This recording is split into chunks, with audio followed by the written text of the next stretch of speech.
Your Excellencies, colleagues, good morning, good afternoon, and in many cases, good night for our friends dialing in from the Pacific and the Americas. Thank you so much for joining us and welcome to Abu Dhabi Sustainability Week. My name is Nawal Al Hosseini. I'm the permanent representative of the United Arab Emirates to the International Renewable Energy Agency, and I'm honored to be your moderator for this first joint meeting of the two upcoming United Nations summits, the Food System Summit and the High-Level Dialogue on Energy. You will hear a lot of acronyms and new and processes today, so I will try to explain the frame of our discussions. In September, heads of state and government and private sector executives will gather in New York at the UN Systems Summit and at the UN Food Systems Summit. They will make major commitments to transform the way we produce, distribute, and consume food. At the UN High-Level Dialogue on Energy, they will make major commitments to advance renewable energy and energy efficiency, as well as ensure there is electricity for the almost 800 million who don't have it, and clean cooking for the 2.8 billion people who don't have it. Less than 2 months later, the world will meet at COP26 in the UK to announce new ambition under the Paris Climate Agreement, which hinged on new approaches to energy and food systems. As you know from our lived experience, each of these three milestones depends on the other. Food, energy, and climate are inseparable. Accordingly, our co-host today, the United Nations, Irina, and the United Arab Emirates have set a goal for us that reflects this interconnected reality. We must come up with a list of potential targets, policies, initiatives, and other actions that have triple food, energy, and climate benefits. Actions that can be undertaken and strengthened at both the summit, at both the summits and the COP26. But we also have limited window of time, just under 2 hours. I will therefore try efficiently and very politely to lead us through the agenda, which looks at the energy and climate dimensions along 4 points of the food value chain: food production, processing, movement, and cooking. We will first hear welcoming remarks from the United Arab Emirates and the Deputy Secretary General of the United Nations, and then we learn about the state of play in the food, energy, climate nexus from the United Nations leaders behind the two summits. Interestingly enough, all females, so I'm very excited about that, as well as the summits. Then we are going to hear from my friend, the Director General of Irina, and then next I will take us through each agenda item, inviting perspectives from a brilliant group of speakers, from ministers to executives of small and large companies to acclaimed researchers to youth leaders. The UAE Minister of Climate Change and Environment, His Excellency Dr. Abdullah Al Naimi, will then close and outline the next steps. I'm moreover asking each speaker, including our co-host, to propose a potential concrete action for September, so that we can start to build a menu of options for all stakeholders to consider. To keep things interesting, I may also call on some speakers without warning, so beware.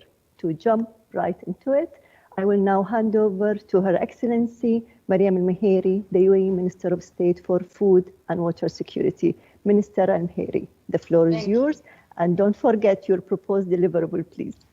Yes, thank you so much, Dr. Nawal, Excellencies, colleagues. I'm really honored to welcome you virtually to the United Arab Emirates, especially alongside such distinguished co-hosts from the United Nations and the International Renewable Energy Agency. The context for this meeting is, of course, not a normal one. The world has had a challenging year. The outbreak of COVID-19 has put all of our systems and infrastructure to the test, with food experiencing one of the most acute reality checks on the way we have organized the world, felt even at the level of the individual and family. Even before the pandemic, experts estimated we would need to meet a 60% higher demand of food by 2050 for an expected 10 billion inhabitants of our planet. against a backdrop of climate change and urgency of achieving the Sustainable Development Goals. But I would like to mention a note of optimism today. And I'm not only thinking of the saying, never let a good crisis go to waste. There are real structural changes happening in the world that are moving faster every year because of the commitment of people like all of you in this event. I speak from the national experience of my country. 10 years ago, few people believed that a country in the heart of the hydrocarbon industry would achieve solar power cheaper than any other electricity source. 2 years ago, people believed that, or didn't believe that, a hot, arid country that imports nearly 90% of its food could now locally produce sustainably salmon, blueberries, quinoa, and many other products. These possibilities are why I'm so excited to co-host this event today. When we combine the best thinking across sectors, we are able to innovate and create sustainable industries. Food and energy are two of the most fundamental building blocks of human potential, and I'm confident that in this pairing we can identify the levers to produce more and better food with cheaper and cleaner energy. We can also apply, as we are doing here in the UAE, new realms of technologies, such as artificial intelligence, to both systems at the same time for an even greater impact. So, Dr. Nawal, as per your request for a joint deliverable for the summits, I'm going to propose two. First, in the UAE, we are working to increase yield from new technology-enabled food production by 30% this year, thereby dramatically reducing the energy requirements for food. I believe there is potential to globalize a similar target. Second, the UAE is investing rapidly into research and development of new ag tech that will drastically reduce water, energy, and carbon footprints, while allowing higher quality food to be grown at lower costs, even in marginal environments. So I would like to propose that the summits consider a target to boost cooperation in R&D and knowledge sharing on climate-smart agriculture in 5 years. Many countries have achieved a similar target for sustainable energy under the Mission Innovation Partnership, and I believe the time is right to turn our attention to its fellow emission category, food systems. As the UAE's Food Systems Summit lead, I also commit to walk the talk and work hand in hand on joint outcomes for September with His Excellency Dr. Abdullah Al-Nuaimi, our Minister of Climate Change and Environment, who leads on the high-level dialogue for energy and will close the event today. I look forward to hearing the other proposals today too, from blue sky thinking to low-hanging fruits, and setting the energy and food communities on course for shared success at the two summits. So thank you again, Dr. Nawal, for giving me this opportunity, and thank you as well to all the other speakers today. Thank you so much, Minister. Thank you, Your Excellency. That's the right set of the tone today: innovation and collaboration and thinking outside of the box. Thank you so much, Your Excellency. I would like now to turn to the United Nations and its eloquent, results-oriented Deputy Secretary General Amina Mahmoud.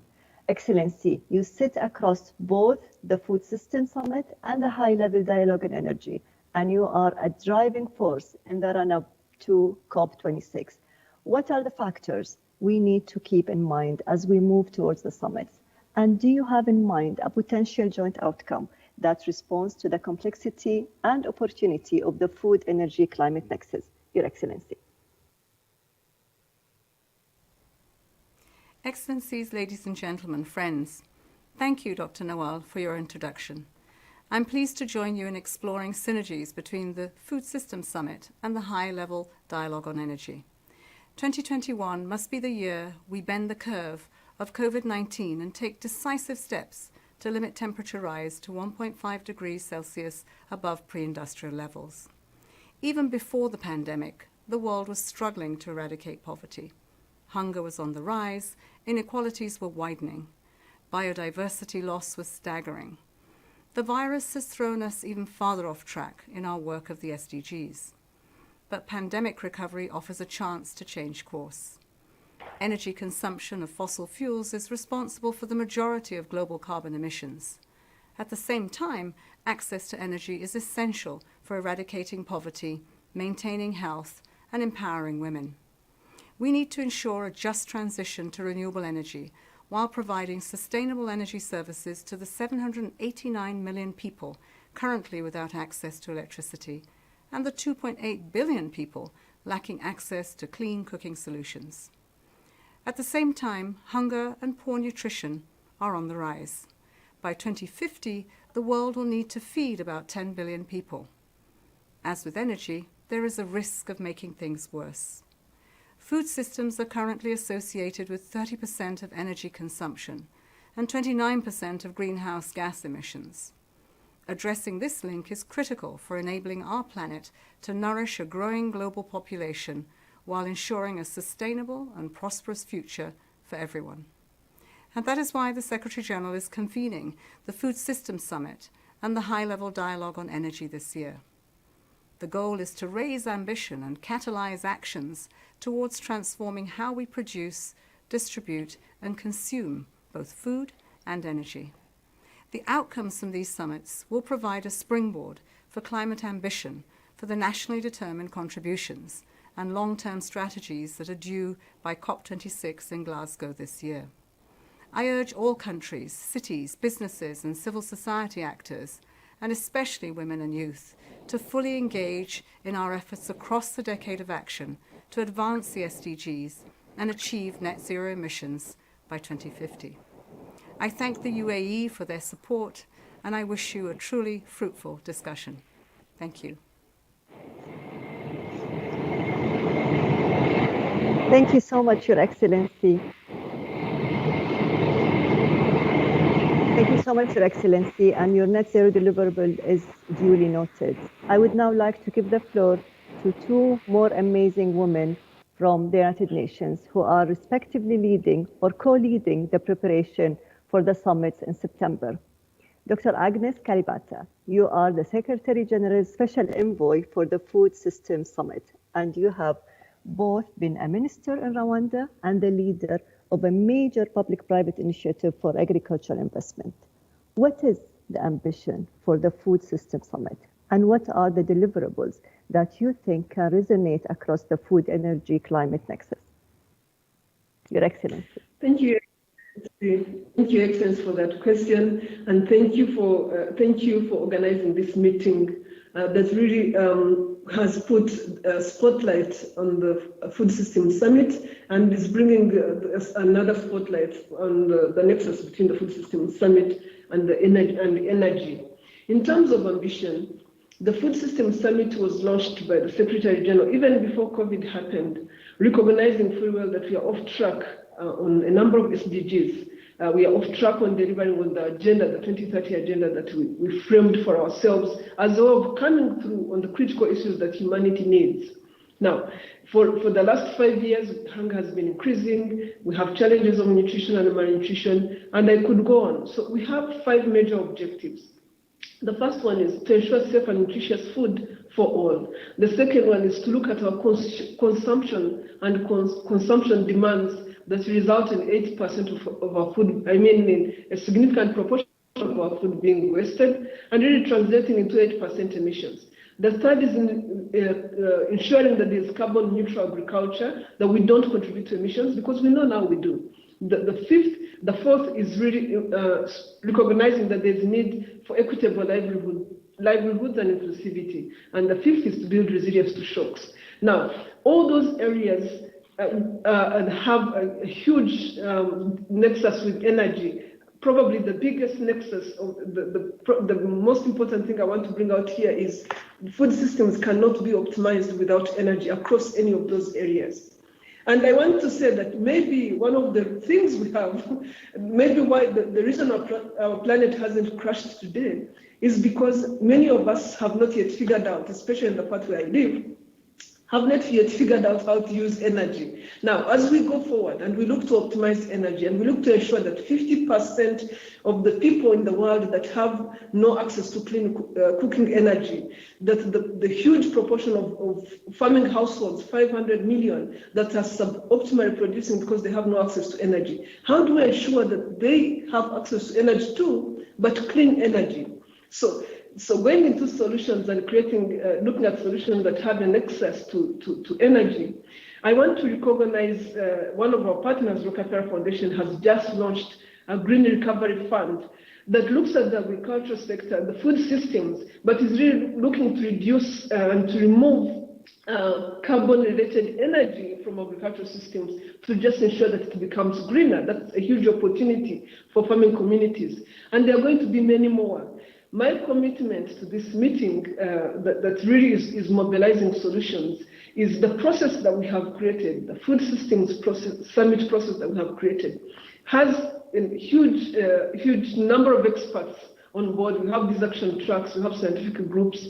I really would commit that we will take all your recommendations and take them on board and ensure that they are looked at, so that when we do come to the Food Systems Summit, they are also part of the wider buy-in of the summit. So I'm not going to be very candid on whatever type of recommendations I would put on board across, because my job is to ensure that the summit comes to you all. It gives an opportunity for all people of the world to debate and put solutions forward. My job is not to give recommendations, but definitely recommendations that will touch smallholder farmers around the world. 500 million of them out there living in rural areas that are not optimized will be things that we care about and will take on. So I look forward to this meeting. I look forward to hearing what colleagues are going to bring on board, and we will take them on across the different action tracks of the Food Systems Summit and look at them and study them and put them forward.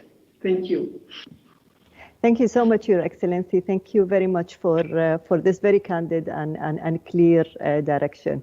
I would like now to turn to the energy sector and one of its brightest stars, my friend Damilola Ogonbi. Damilola, you are the Secretary General's Special Representative for Sustainable Energy and the co-chair and high-level champion of the High-Level Dialogue on Energy, which is the first UN summit on energy in 40 years, older than some of our participants today, I have to say.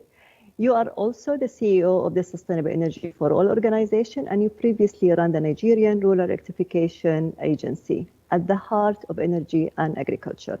What can we expect from the High-Level Dialogue on Energy to accelerate action on the SDGs, including transformation of food system? Damilola. Excellencies, ladies and gentlemen, I want to thank the United Arab Emirates government and IRENA for hosting this joint ministerial meeting in support of the UN Secretary General's Food System Summit and also the High-Level Dialogue on Energy. There is no doubt about it, 2021 is a pivotal year for the energy transition. We know energy is the golden thread for development and is at the heart of achieving our collective global sustainable development goals. Yet, the world remains off track to meet Sustainable Development Goal 7, access to affordable, reliable, sustainable, and modern energy for all by 2030.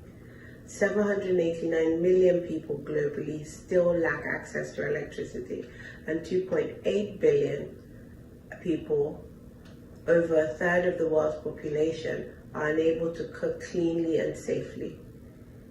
Here we are in the last decade of the SDGs, and we are running out of time to achieve Sustainable Development Goal 7 by 2030. That's why the UN General Assembly is convening a high-level dialogue on energy in September to address these challenges and spur more ambitious progress. The dialogue, which will be the first UN high-level gathering on energy in over 40 years, will aim to accelerate SDG 7 action in support of 2030 Agenda for Sustainable Development Goals and Paris Agreement on Climate. As Special Representative of the UN Secretary General, I have also been named as the global champion for the dialogue, working alongside my UN Energy Co-Chair, Achim Schneider, and UN DESA as Dialogue Secretariat. We will strive to secure ambitious and concrete global actions and energy compacts as a key outcome. In leading the effort on energy compacts, Sustainable Energy for All will work closely with governments, businesses, and other partners to sign up to specific voluntary targets and initiatives in line with the ambition and action to accelerate SDG 7 in relation to Paris Agreement. The work is designed to align with the COP26 momentum throughout Glasgow and looking forward especially to the Energy Transition Council at COP. The high-level dialogue on energy will also closely work with the Food System Summit. Energy is critical for agriculture, for food security, and for safe cold chain. However, food systems account for over 25% of global greenhouse gases and 30% of energy consumption. Meeting the energy demand required to feed billions of people through sustainable and more efficient use of energy is critical to the success of the Sustainable Development Goals. The challenge ahead of us is significant, but working together we can achieve a just, inclusive and sustainable energy transition that truly leaves no one behind and powers more resilient, less wasteful and better distributed food systems. I look forward to working with you all in this very important year as we accelerate progress and drive the ambition that is needed for these summits. Together, we can achieve a more equitable, prosperous future for all. Thank you for listening. Thank you, Damilola. Very, very well said. I would like now to invite Francesco Licamera, the Director General of IRENA and our fourth co-host today, to give us insights on the role of renewable energy in the food energy climate nexus based on IRENA's extensive work on this topic. Could you give us an overview of the opportunity renewable energy presents in this space and why a nexus approach to the energy transition is important? And how can outcomes from the summits and COP26 effectively support renewables adaptation in the nexus context? Francesco, the floor is yours. Thank you, dear Dr. Naval. Excellencies, ladies and gentlemen, I'm coming to you from the IRENA Assembly, in which many of you participated. It was inspirational to hear from IRENA members around the globe are advancing the energy transition despite the current circumstances. We are once again reminded of the critical role energy plays for the achievement of the economic, social, and climate priorities. From setting up a distributed plant to electrify a clinic and isolation center, to deploying solution to power batching refrigerator, we are seeing practical example of its impact. Overall, SDG 7 contributes directly or indirectly to nearly all other SDGs. The agriculture sector is not an exception. It accounts for almost 1/3 of all energy consumed globally and a quarter of emissions. Access to clean, affordable, reliable, and sufficient energy is crucial across the agri-food chain. Such access translates into greater productivity, incomes, and resilience. It also reduces food loss and emissions. It is important to understand trade-off between sectors and keep decision maker with knowledge and tools to manage this. Adopting a nexus lens to renewables deployment in the agri-food chain will help accelerate the energy transition.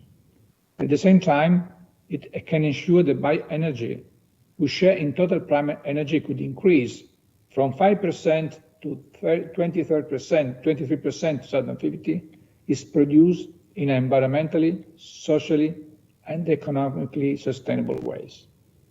It is therefore timely that this ministerial focus on the synergies between the Food System Summit, the high-level dialogue on energy, and COP26. From its inception, IRENA has recognized the importance of a holistic cross-sector approach to the energy transition. We initiated the work stream on the water, energy, food nexus already in 2013. Our focus since has been on bridging the knowledge gap on impact of renewables across sectors and opportunities for adoption. This included country and technology-specific analysis on solar pumping for irrigation, water use in the power sector, the role of sustainable bioenergy, and potential of geothermal in agri-food sector. We also analyzed socioeconomic impacts of distributed renewables in agri-food chain, which showed significant positive impact on job creation and economic outputs. Constructing an average biogas digester, for example, does not require highly skilled workers and can be done using local materials. And the distributed nature of efficient cook stoves creates many job opportunities, particularly for women. ARENA is also working at the regional country level to translate this knowledge into action. We have partnered with the regional intergovernmental entity, like as ICI mode, to access energy needs with agriculture value chain in the mountain of Hindu-Himalaya region, to scale up renewables adoption to improve productivity, incomes, and resilience in the region. And I'm very pleased to announce that we recently concluded a memorandum of understanding with the UN Food and Agriculture Organization to jointly amplify the impact of our work. Strong partnerships will be vital for our common success. One expectation from the summits and process leading up to them is that multi-stakeholder discussion will help identify priority action areas around which cross-sector partnership can emerge. Collectively, we must support the creation of enabling conditions and mobilize investment to realize country ambition. Ladies and gentlemen, as we strive to recover better from the pandemic, we must consider the interconnected nature of our energy system and adopt a holistic approach to advance both the sustainable development and climate agenda, leaving no one behind. To conclude, I would be remiss not to thank our partners, the UAE and envoys of the 2021 Food System Summit and the UN High-Level Dialogue on Energy for convening this meeting. I look forward to the discussion today and continuing our action-oriented engagement toward the two summits and the COP26. Thank you very much, and back to you, my dear friends. Thank you so much, Francesco. Very, very well said. So, ladies and gentlemen, with that scene setter, I would like to launch into our first agenda item, sustainable energy for food production. Livestock, fisheries, and crop production results in some 60% of the food sector's greenhouse gas emissions. And they are also the primary employment for some 30% of the global workforce, about 70% in some countries. Many of the people who grow and raise the world's food also do so without the benefit of energy. Promisingly, we are now seeing major gains in the resource efficiency of food production, from indoor farming to aquaculture to solar-powered irrigation. So, to start us off on a potential summit outcomes in this space, I would like to turn to His Excellency Judd Green, the Minister of Foreign Affairs, International Trade and Immigration of Antigua and Barbuda, who I think wins the Early Riser Award for this event. Minister, your country is one of the Caribbean's leaders on renewable energy. What joint food energy outcome from the summits would have value for a country like yours, Your Excellency? I thank you very kindly, Madam Chair. And I want to extend from Antigua Barbuda on this early Wednesday morning appreciation to the UAE and the IRENA for convening this very important summit. This timely event as we prepare ourselves with respect to the obligation we have to feed a global population of over 10 billion by the year 2050. This summit, therefore, is charged, in my opinion, with, among other things, meaningfully addressing how do we ensure universal modern energy access to over 800 million people currently without electricity and the 3 billion without clean cooking solutions. most of whom live in agriculture-based economies. This is a matter, I believe, which is solvable, but requires global commitment and not promises. For SIDS, access to key financing is key to addressing these challenges. For small island developing states, addressing the systemic forces that cause the less privileged globally to bear the brunt of the environmental and human costs of climate change, food insecurity, and access to clean energy it requires a unique balancing act given our scarce resources. There are numerous ways in which we can look at these two strands of energy and food because they overlap. For example, energy production is needed for heating and cooling, and also for water production. We in Antigua and Barbuda generate more than 70% of our water from desalinization, utilizing the benefits and savings to promote food security and the production of renewable resources. An example of our approach can be seen on the sister island of Barbuda, with a population of just about 1,000 persons, where through a grant from the UAE and other international partners, we already made the analysis for deployment of a solar battery hybrid plant on the sister island. This plant, once completed, sometime in the second quarter of this year, will displace an estimated 260,000 liters of diesel fuel used annually, with a savings to the government of just under $500,000 United States dollars, while offsetting 690 tons of carbon dioxide. And of course, it has the impact of reducing electricity on the island. The resulting savings from this initiative will be used to finance other sectors, such as health and food security.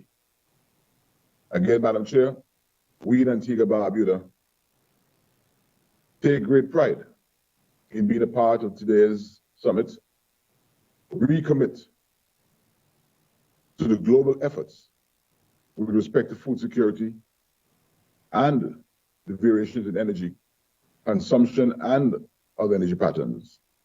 And again, I want to commend the government of the UAE and IRENA for this very timely intervention in this very challenging period of COVID. I think we are onto something major as we together reset the global focus on these very important issues, if it pleases you. Thank you so much, Your Excellency. Thank you very much for your leadership and your passion and your commitment. Thank you so much.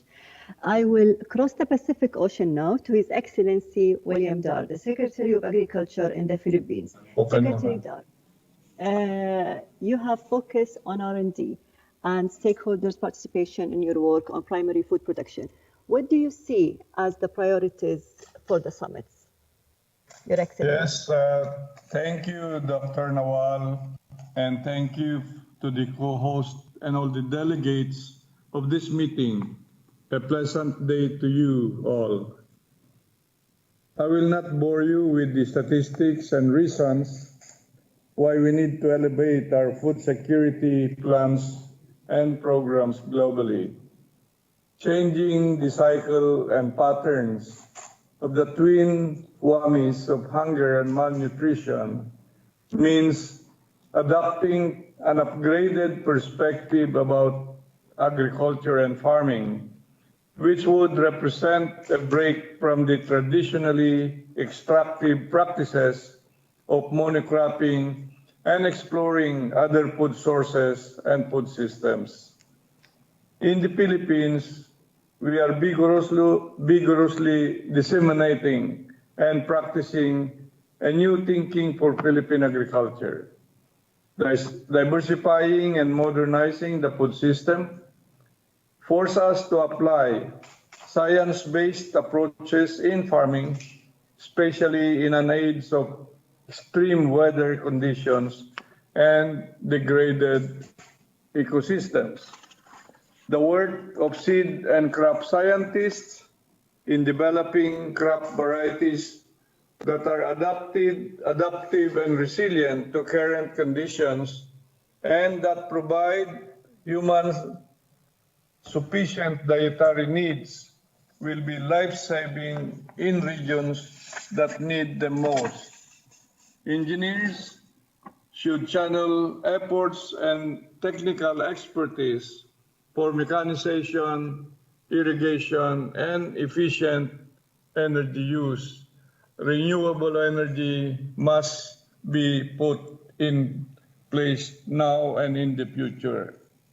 Most of all, smallholders and family farmers play an important role for greater involvement in co-creation of knowledge, research, and innovation that would generate triple food, energy, climate benefits. Collective arrangements like farm clustering approach is an effective means of facilitating their involvement and contribution in achieving this nexus. I then enjoin the stakeholders present here today to consider these approaches towards collective effort in eliminating global hunger and malnutrition. Again, my greetings to all. God bless us all. Thank you so much, Your Excellency. Thank you. I would like now to bring in Professor Luis Fresco, President of Wageningen University, one of the world's leading agriculture research centers. Professor, from the front line of innovation, what do you think is the priority joint energy deliverable in the primary production space for September? Thank you so much, Madam Chair and Excellencies. It's an enormous honor to speak at this very occasion because it is so important. I think we now have a chance this year, notwithstanding COVID, to really make a difference. And the reason is that this is not just about one subject. It's about a combination of key issues for our future. And I'd like to draw your attention, and in fact, as you may know, I'm also the Vice Chair of the Scientific Committee for the UN Food Systems Summit, that this is about food systems. And as soon as you say food systems, you are talking about energy, about climate, about water. So we have a chance now for a UN level systems approach. And I think that you yourself and your own country have already shown in some ways the way for the future. And the way for the future is summarized in one word, and that is resource use efficiency. How can we make or develop a system that is such that we can have the best use of resources for the future? Resources of water, of land, of energy, and also of chemicals. And we know from many examples across the world that there are enormous differences in resource use efficiency. And so my motto for the summits, and that I would like really to address the collective summits, would be more with less, or put it differently, how can we bring high tech that allows us to monitor resource use efficiency at the hands of small farmers? And I'm not talking about high tech that bypasses small farmers, but high tech that works jointly with the ecology and the sense of place that small farmers have. But it's not just enough to talk about farmers. It's also very important to think about the whole food chain towards the consumers. So on the one hand, we need to increase production, and we should really try to make a commitment to reach that 50% production increase through yield increase, i.e. not increasing the area under production, and at the same time reducing waste. There's waste all through the system, right down to the consumer. And about 35% of food on average is wasted. If you think of that in terms of CO2 emissions, that would mean about 6% of total world CO2 emissions. That is unnecessary. So what can we do when we say high tech for small farmers and more with less? Let me give you a few concrete deliverables. First of all, nearly everywhere, water is a limiting factor. Yet small-scale solar panels could bring irrigation at the hands of small farmers. In a continent like Africa, only 4% of the area is actually irrigated, in contrast to Asia, where it can be as high as 40%. That difference alone should be bridged. Secondly, we haven't talked very much about livestock, but livestock is a real source of greenhouse gas emissions. Yet there too, we know how we can do better. And addressing livestock and food production together, crops and animals, would help us also to get a balanced approach to proteins. We all need proteins. They cannot just be plant proteins, but we need a balance of animal and plant proteins. And thirdly, we should look at the food chain also right at the beginning. One of the most energy wasting processes is actually the production of fertilizers. By a smart combination of crops that actually already fix some of the nitrogen from the air and better production of fertilizers, we can save both energy and resources. So these are some of the examples that we can address. And I would like to add that my own country, the Netherlands, which, as you know, from such a tiny surface, is the second in terms of value of the world exporters of food and agricultural products. We stand ready to help. At my own university, we have 115 nationalities. We have been training people from many countries, many emerging economies, and we are here with special advice and with training facilities. Because in the end, it's not just about technology, it's about knowledge for farmers, and we need to be ambitious. I want every farmer to be a smart farmer, male or female. And I want the young generation to be excited about becoming an agricultural high-tech entrepreneur. Thank you very much. Thank you so much, Professor. It's actually a fantastic motto, more with less and high-tech for small farmers. And it is indeed about sharing knowledge and not only about technology. So I do have requests for the floor from some remarkable private sector leaders working on energy and climate at different points of the food chain. So I will bring in Aero Farms, Bayer Corp Science, OCP Group, Majid Al Futtaim Group, and S2G Ventures in that order. So picking up on Louis' themes of innovation, I would like to call on Fadi, the UAE manager of Aero Farms, a global pioneer in indoor vertical farming. Aero Farms runs the largest indoor farm in the world and is now building the world's largest indoor farming R&D center in Abu Dhabi. Fadi, from where you sit in the industry, what is the outcome we need to aim for in September to realize the potential of indoor farming in a way that supports the Paris Agreement? Fadi. Thanks. Thanks, Dr. Al-Hawsami, for your introduction, and thanks to all the co-hosts of this event. We at Aero Farms are at the heart of the challenges facing us and our planet in the coming decades. Globally, as all my previous colleagues have mentioned, we're experiencing a drastic loss of arable land. About 1/3 of the total arable land has been lost over the past 40 years. Also, we're facing lots of problems accessing fresh water, and the exponential increase in population. We're expected to have 10 billion people in 2050.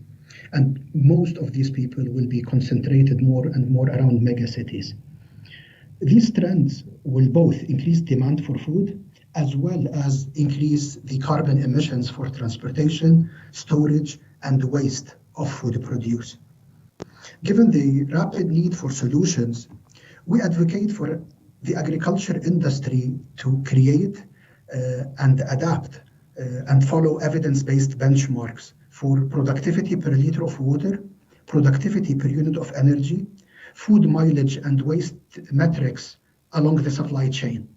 These targets would incentivize both traditional and agri-tech companies to invest and innovate to keep pushing these benchmarks higher and higher for the betterment of people and our planet. At Aero Farms, we're tackling these challenges by building indoor vertical farms close to the cities. We have managed to maximize our yield with the least footprint, up to 390 times the production of field farming per square foot, and by using 95% less water and without any harmful pesticides. We have also cut drastically into the transportation miles and the food waste along our short trip from farm to market. And we plan to continue pushing our science and technology to create more and more efficiencies with time. There has never been a greater need to provide year-round access to local, fresh, safe, and nutritious produce in an environmentally responsible way. Our resource-efficient indoor vertical farm technology is one of these solutions to address the current and the future pain points in food production and distribution. Thank you. Thank you so much, Fadi. Thank you very, very much. Very, very impressive indeed. I would like now to bring in Natasha Santos, Senior Vice President of Strategy and Stakeholders Affairs at Bayer Crop Science, one of the world's largest agricultural companies. Natasha, you have experience across so many different parts of primary food production and their energy and climate dimensions. What would your top deliverables be for the summits? Natasha. Thank you. Thank you for the question. Good morning, good afternoon, Your Excellencies, authorities from governments, international organizations, academia, and esteemed colleagues from the private sector. Firstly, I want to thank the organizers for inviting me to contribute. It's really an honor to be among world and business leaders who are committed to making a real difference. This dialogue shows leadership and commitment from all of you. As we all know, when we are seeking to overcome monumental challenges, there is no one silver bullet or no one group that has all the answers. It will take collective power of all of us and more to reshape the world's food system and make them more resilient and sustainable. I believe the key expected outcome for September's summit is figuring out how we can unleash the collective power and innovate to generate the kind of impact at scale necessary to transform our food system. For example, how can we establish target mechanisms and network for public-private partnerships to take advantage of the strengths both have to offer? How can we create market incentives that reward people for taking action that is in society's collective good? And how can policies encourage the type of breakthrough innovations that can allow us to have the game-changing impact? These are all questions that require us to look at the full ecosystem we operate in and will be key to our success, of course. And let me give you a concrete example. Agriculture is responsible for as much as 1/4 of all greenhouse gas emissions. But while agriculture is part of the climate change challenge, farmers can also be part of the solution. In addition to providing the food and fiber we need, crops pull carbon out of the atmosphere as they grow. Some farming practices release the carbon back into the air, but we've learned how to keep it stored in the soil, giving agriculture an incredible opportunity. Millions of farmers around the world can become millions of ways to help reverse climate change. Bayer is proud to have launched a game-changing new program which rewards growers through unique carbon credits every time they demonstrate climate-smart practices and create new revenue streams in a carbon-neutral way. The project began in July 2020 with pilot programs that engaged 1,200 farmers in the US and Brazil, which we plan to expand around the world. In both countries, farmers received assistance in implementing climate-smart practices, and Bayer acquired the carbon removals created by those practices at transparent prices. The project sees us working with farmers to incorporate new techniques which aid carbon sequestration, for example, the use of no-till farming and cover crops designed to help growers reduce their carbon footprint and greenhouse gas emissions. We recognize that for this to happen successfully, growers must view carbon as a viable and consistent revenue stream that enables the creation of new business models for them. Only then can they see firsthand the positive effect that carbon neutral farming can create. And it will require new innovations, policy frameworks, and partnerships and collaborations to realize its potential. In short, we need a robust and vibrant ecosystem to be built to enable farms to be one of the solutions to climate change. That is the kind of impact we can accomplish together, and discussions like today will serve as the catalyst for those types of ideas. Bayer's mission is aligned with that of our discussion today, help innovative farmers to create sustainable food systems And we aim to do that by partnerships and collaboration, which support our collective goal to transform the global food system, creating a more sustainable, profitable, and ethical agriculture dawn that helps to end the growing global issue of food insecurity. So thank you again for your time and discussion today. I look forward to continue to work with all of you as we continue along this journey to transform our food system. Thank you very much. Thank you so much, Natasha. Thank you very much. So I understand that we need to deviate a little bit in our agenda because I understand the Icelandic Foreign Minister needs to leave soon. So I would like to invite him to intervene now, please. Minister, your country has turned its renewable energy resources into an agricultural miracle, literally growing tropical fruits in a greenhouse while it snows outside and having almost carbon-free agro-processing. Is this kind of food energy synergy only possible in Iceland, or do you see a related global deliverable we could embrace at the summits in September? Your Excellency. Thank you, Dr. Naval, and thank the co-host for the opportunity to participate in this high-level dialogue on issues that are extremely important for Iceland. The short answer from your question is simply no, and I will get maybe a little bit more in details. The relationship of sustainable food production and sustainable energy to climate change is one of the big global challenges, as we all know. And in December at the Climate Ambition Summit, Iceland announced enhanced ambition in addressing climate change. That includes an increased priority on our climate finance commitments in development cooperation. We will be directing more of our efforts to climate-related programs, especially in sustainable energy. Iceland has a long history of utilizing sustainable energy in food production, processing, and value addition, as you mentioned. We have for decades produced fruits and vegetables in greenhouses heated by geothermal water. And I want you to know that Iceland touches the Arctic Circle. There is a great potential for developing countries to harness geothermal resources for use in the food and agriculture sectors. Of particular relevance is direct geothermal use to reduce food losses and food waste in fisheries and aquaculture, in particular by drying fish. Also, sustainable application of geothermal energy, reducing food losses and food waste, including in the drying of crops, fruits and vegetables, milk pasteurization, aquaculture, pond, and greenhouse heating. Increasing green investment in direct geothermal use in the agriculture, aquaculture, and food sector will increase food security and help eradicate hunger.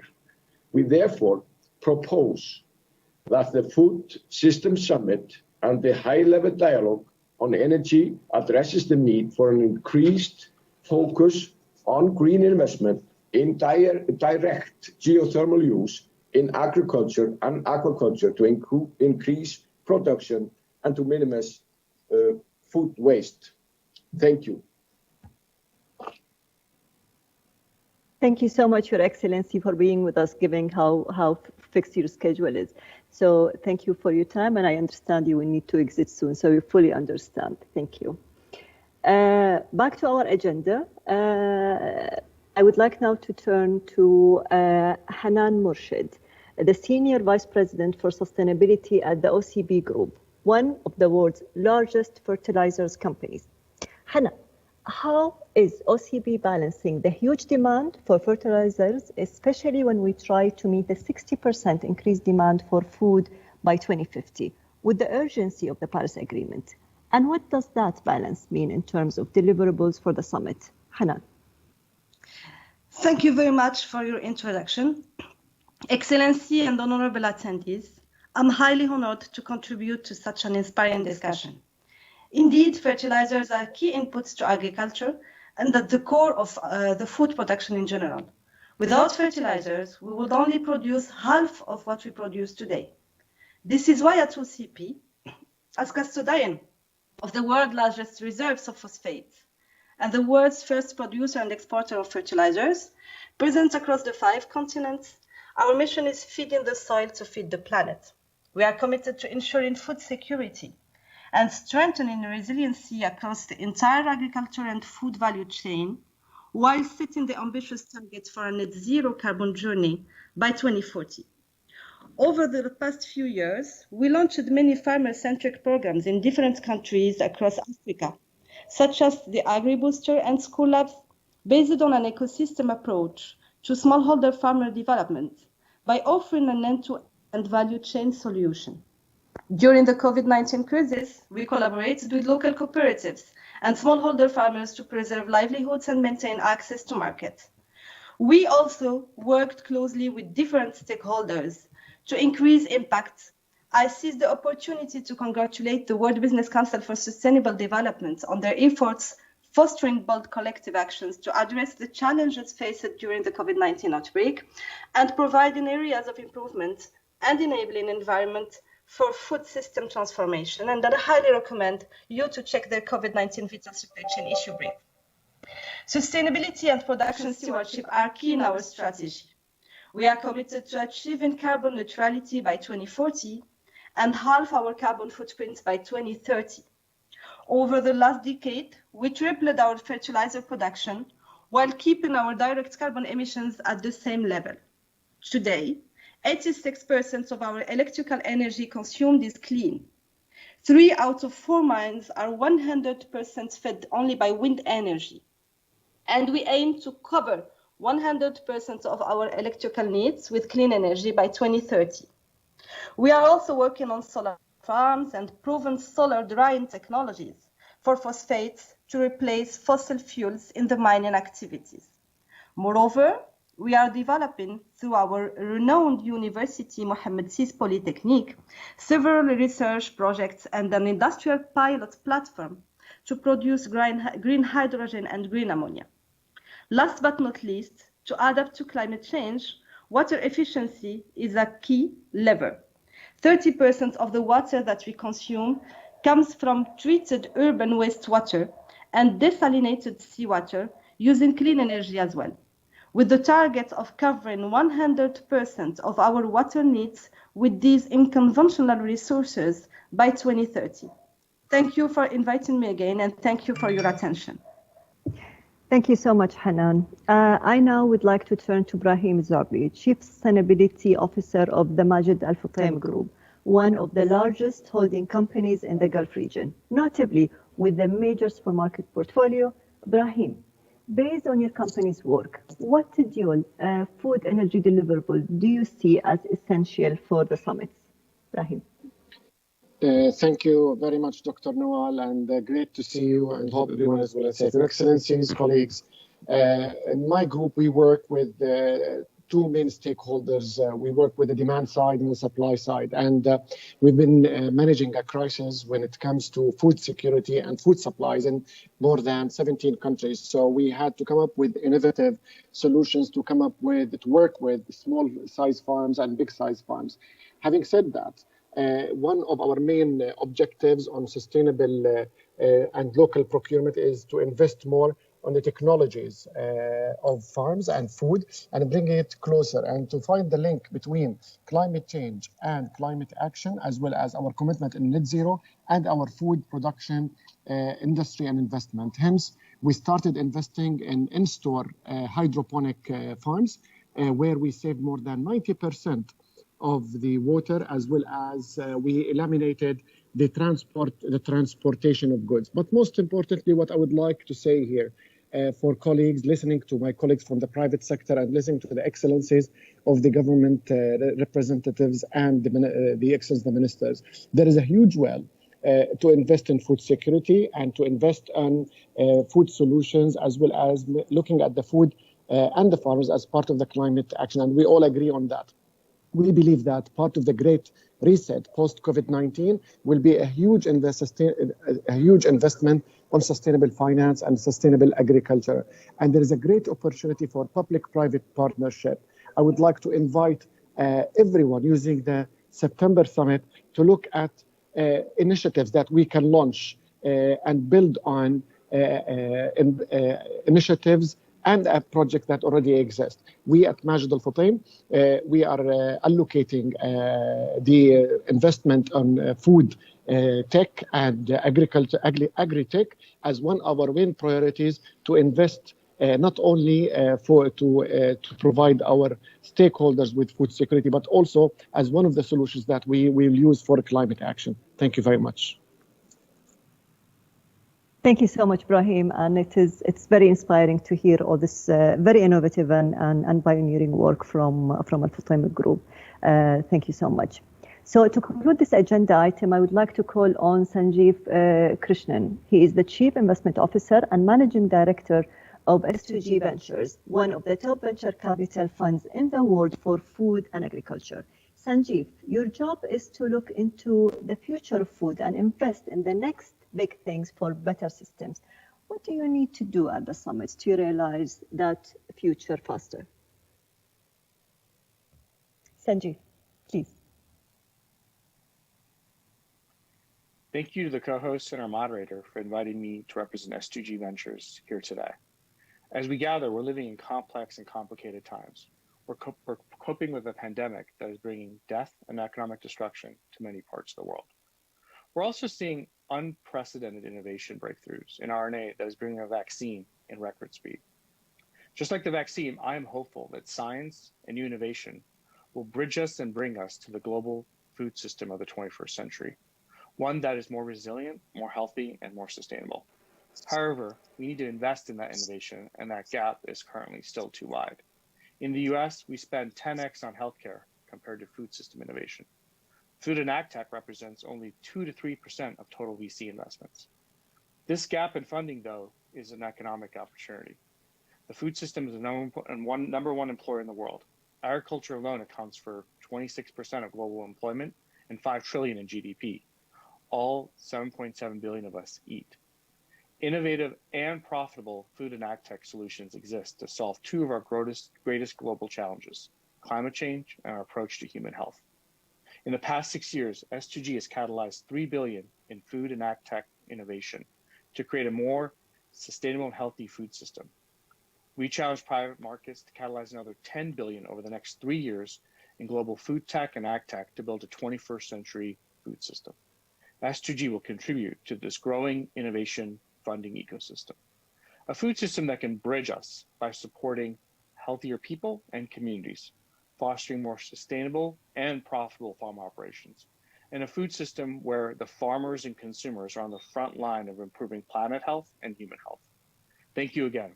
This is truly a unique industry in the world, one that can not only mitigate climate change, but help to reverse it.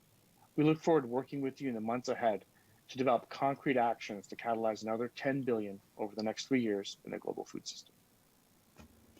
Thank you so much, Sanjeev, for this commitment, and we all look forward for this. So I would like now to move to the next segment of the food chain and our second agenda item, food drying, storage, and agro-processing. In developing countries, some 40% of food loss occurs because of high energy prices and lack of energy-dependent processing refrigeration. Similarly, many communities lack the energy and infrastructure to turn the raw commodities they grow and raise into more lucrative products. But excitingly, we are seeing signs that the low cost of renewable energy is changing the economic and technical equation, allowing more drying, storage, and processing closer to food production. We heard from the Icelandic Foreign Minister about the Icelandic innovative and very pioneering approach. And now I would like to invite Ignar Andersen as an Executive Director of the UN Environmental Programme, leading the UN's on how energy and food impact and dependent on the environment. Ignar, what is the joint outcome for the summit that you would like to propose? Well, thank you very, very much. And my deep thanks to you and to the government of UAE for hosting this and really putting a focus on the interlinkage between, on the one hand, climate change and energy, and on the other hand, food. Because as we just heard from the previous speaker, we all need to eat, and we need to do so and produce our food sustainably. This issue around drying, storage, and agro-processing, what I've been asked to focus on is the cold chain. And we need to understand, and I come to you with 3 simple messages. First, that a reliable cold chain is absolutely critical to reduce food loss and waste, obviously, with benefits to farmers, for incomes, for the climate, benefits to climate and benefits to nature. Because the lack of reliable cold chains are responsible for about 9% of lost production of perishable foods in developing countries. And in developed countries, about 23% of loss in developing countries. So that's quite serious. And in developing countries, food loss estimated for just smallholder farmers is around 15% of the smallholders are losing a significant amount of their production. So now that is caused by lack of access to stable refrigeration. And so looking at that then, therefore, getting the cold chain fixed is primary. That's the first point here, because it will have so many co-benefits. But the second point is, how do we then, what kind of cold chain are we going to invest in? Because we know that we need to have a cold chain to ensure that farmers can earn their monies, to ensure we don't waste water and food, water in the production of it, and food that is lost and incomes lost. So the second point deals with, how do we get at a net zero cold chain? Because right now, obviously, if we proceed with conventional technologies, then we could assess that we will have a significant carbon impact, right? So there's a risk as we build up the new cold chain for developing countries that we will lock into conventional technology, but that is not a way what we want to do. What we really want to see is that leapfrogging into net zero technologies, from cooling technologies that use climate-friendly refrigerants, that maximize the efficient use of renewables and energy storage. And good work is already underway. UNEP, together with the Climate and Clean Air Coalition and with the Solar Alliance, the government of Nigeria is now implementing and demonstrating solar cold chain technologies that can be a reliable business model for the future. So we need to look at this and roll out system transformation, both in countries that are expanding their cold chains and in countries that need to shift. And the actions, my third point, how are we going to do this? Well, to start with, countries can make a commitment to net zero cold chains with the deployment of energy efficient, low global warming potential refrigerants and the use of renewable energy. This can be done both in those that need to expand the cold chains where they're underdeveloped, as I said, as well as in countries that need to transition from older polluting cold chains within countries, as well as on international transportation. We need to think about establishing centers of excellence on cold chains to provide technical support, but also to ensure that the financing models for this are built for net zero cold chain. And that would include standardized solutions, technology transfer, best practices, lessons learned, academic and industry research, business models, and so on. And right now there is a real opportunity not only to develop cold chain net zero cooling action plans, which UNEP is helping member states do, but also for countries to reflect their cooling net zero targets in the national determined contribution that every signatory to the Paris Accord has to deliver prior to COP26, making sure that those undertakings, that cooling and cold chain management is integrated into the NDCs. Now, a lot of this is already happening. For example, UNEP recently launched the Africa Center of Excellence for Sustainable Cooling and Cold Chain, it's called ACES, together with the government of Rwanda and the UK at the University of Rwanda Kigali campus. And here we're very much hoping to do just what I mentioned before, show models and examples. Similarly, we're also working on model regulations for refrigerant appliances, which are being deployed and policy harmonized across East and Southern Africa and Southeast Asia. So there are a number of activities here that are already underway. At this point, we need to understand that as the climate, unfortunately, will be warmer, and in certain areas of the world considerably warmer, and as the world therefore will invest more in cooling, whether for our own comfort or for our food, We cannot do so based on conventional energies. We need to embrace the future, and that will have to be done by setting net zero targets on the cooling side. And when we so do, we will save water because all the food we produce will not have wasted water, and we will save food waste and therefore ensure higher incomes to farmers. With that, let me hand it back over to you and express my deep thanks to the UAE for hosting this and for really pushing these interdisciplinary connections between climate change and food. Back over to you, and thank you. Thank you so much, Ignor. Thank you for your passion, your commitment, and for most importantly, your friendship. So, ladies and gentlemen, I am so happy and excited that everybody's still with us and we haven't lost anybody so far. So we have another impressive group of speakers lined up on this next agenda item. As the first batch, I have one of the UN youth delegates. We have the Power for All and the Energy Minister of Burkina Faso. So, ladies and gentlemen, let's hear from the youth. I would like to bring in one of our youth delegates for her perspective. Adifer Thomison. I'm sorry if I pronounce your name wrong. You are the founder and CEO of Tobac Agro Hub, an agriculture development organization based in Nigeria. Based on your experience in working with farmers and agriculture students, what outcome must be our joint food energy priority for September and November? Up to you.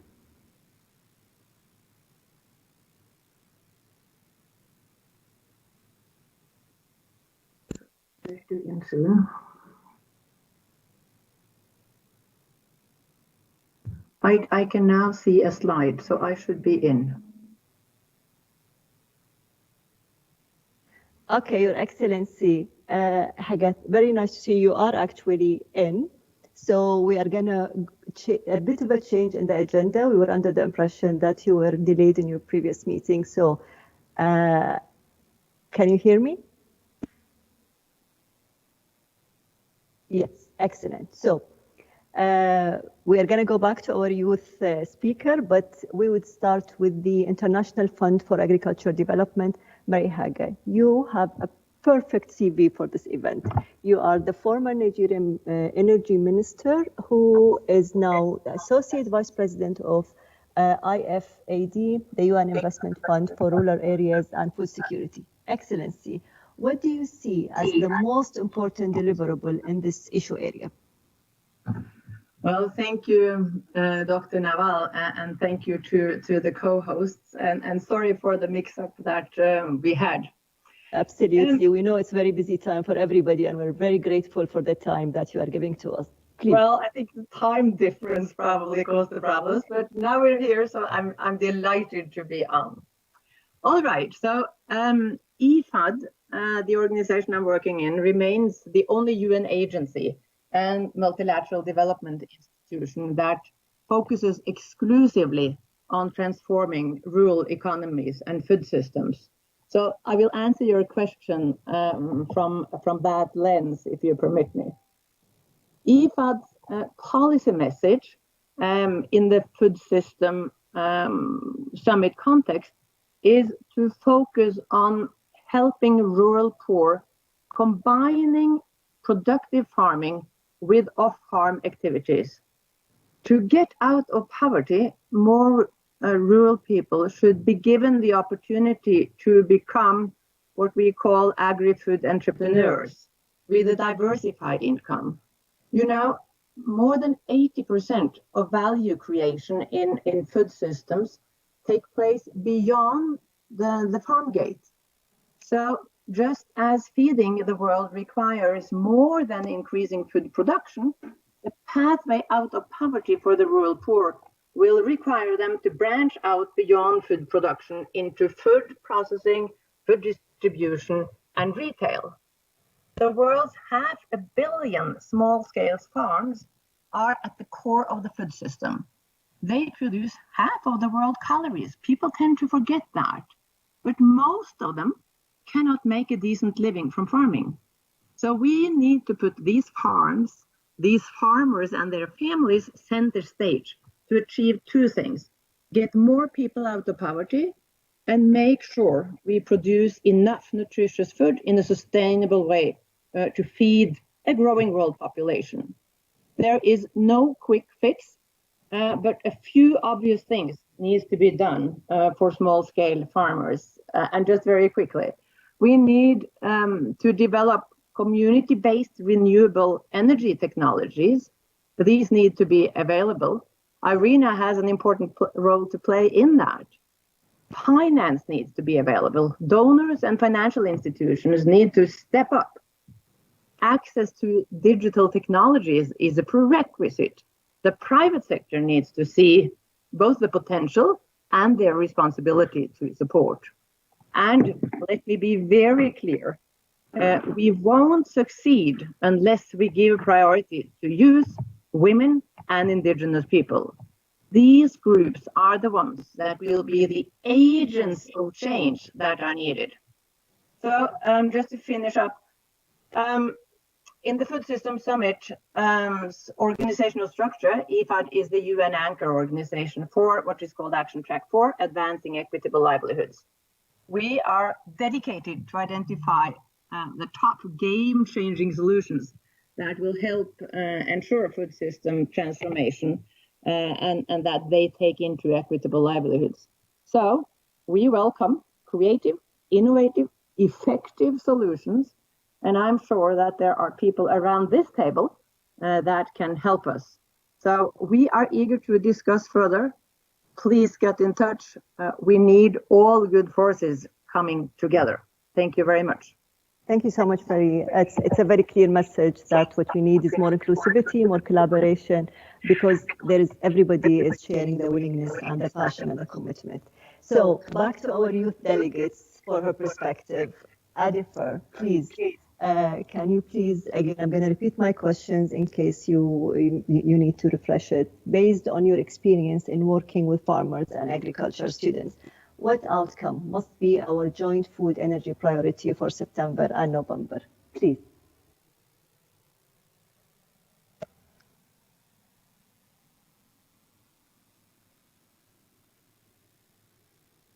Adifer, you there?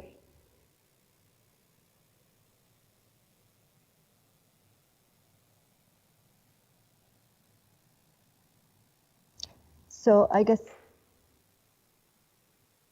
yeah, yes, you're here. Can you please unmute yourself because you are on mute?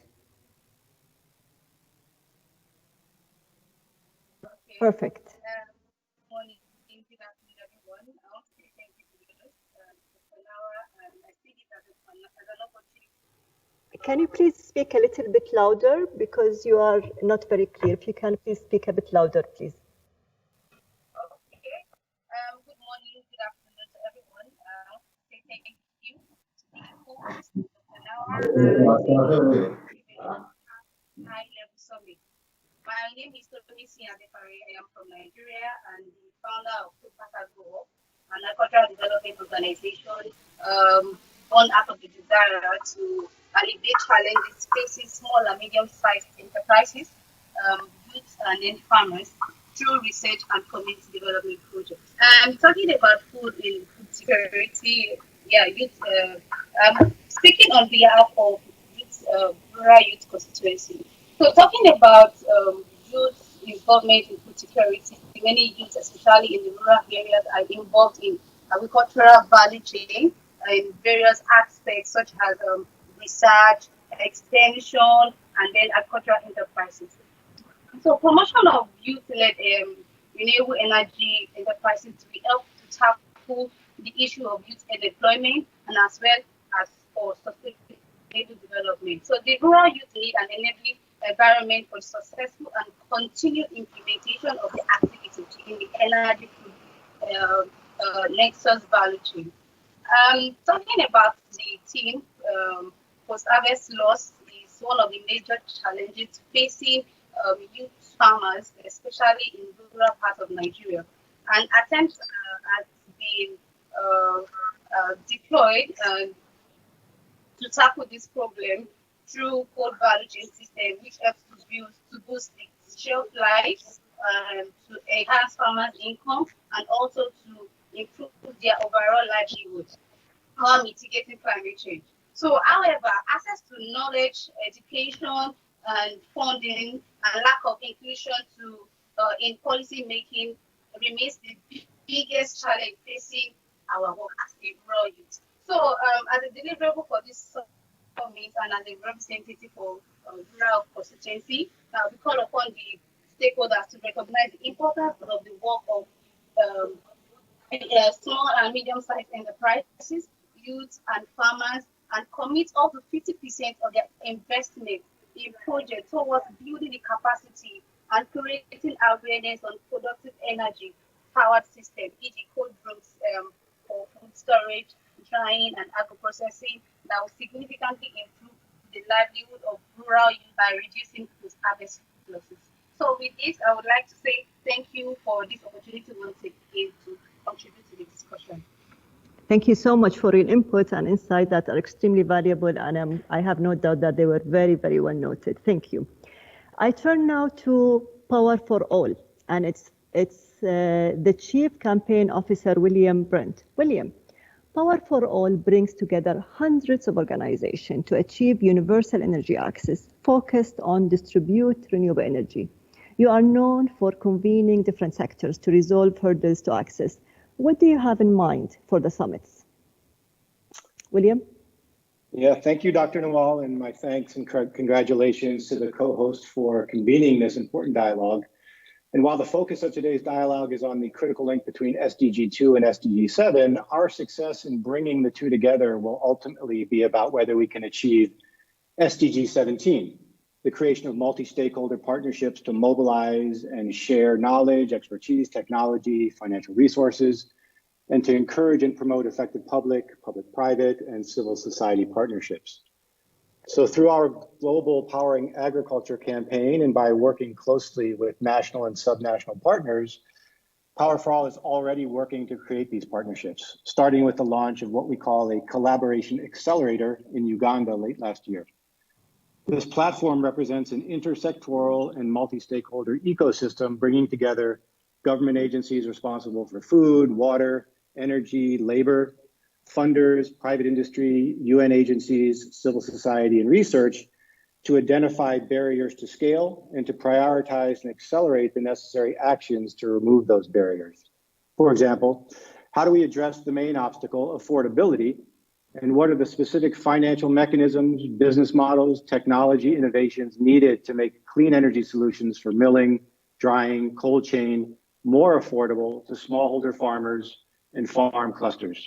Another key element to these collaboration accelerators is a geospatial meta-analysis that looks at high impact regions within a country for creating climate smart agriculture that leverages decentralized renewable energy, thereby allowing for holistic policy and finance decision-making across the nexus. So for us, a joint deliverable would be to achieving SDG 2 and SDG 7. We believe that collaboration accelerators and improved access to geospatial metadata for decision-making are needed in the next 2 years in at least 10 countries, which should be selected based on the opportunity to both significantly increase agricultural productivity in Africa and Asia, and also achieve universal electrification. We look forward to working together with countries that are agriculture rich but energy poor to partner in making the food, energy, water nexus a reality. Thank you so much. Thank you so much, William. Thank you. And the beauty of virtual conferences. Now I would like to take us to Burkina Faso and His Excellency Bashir Ouedraogo, the Minister of Energy. Minister, your country has a major agriculture sector and target of 50% renewable energy by 2030. So excluding traditional biomass, what therefore is the top joint deliverable for the summits, Your Excellency? It's my pleasure to address you all on one of the most critical agenda items. As you all know, food systems touch every aspect of human existence. The health of our food system profoundly affects the health of our body, as well as the health of our environment, our economies, and our cultures.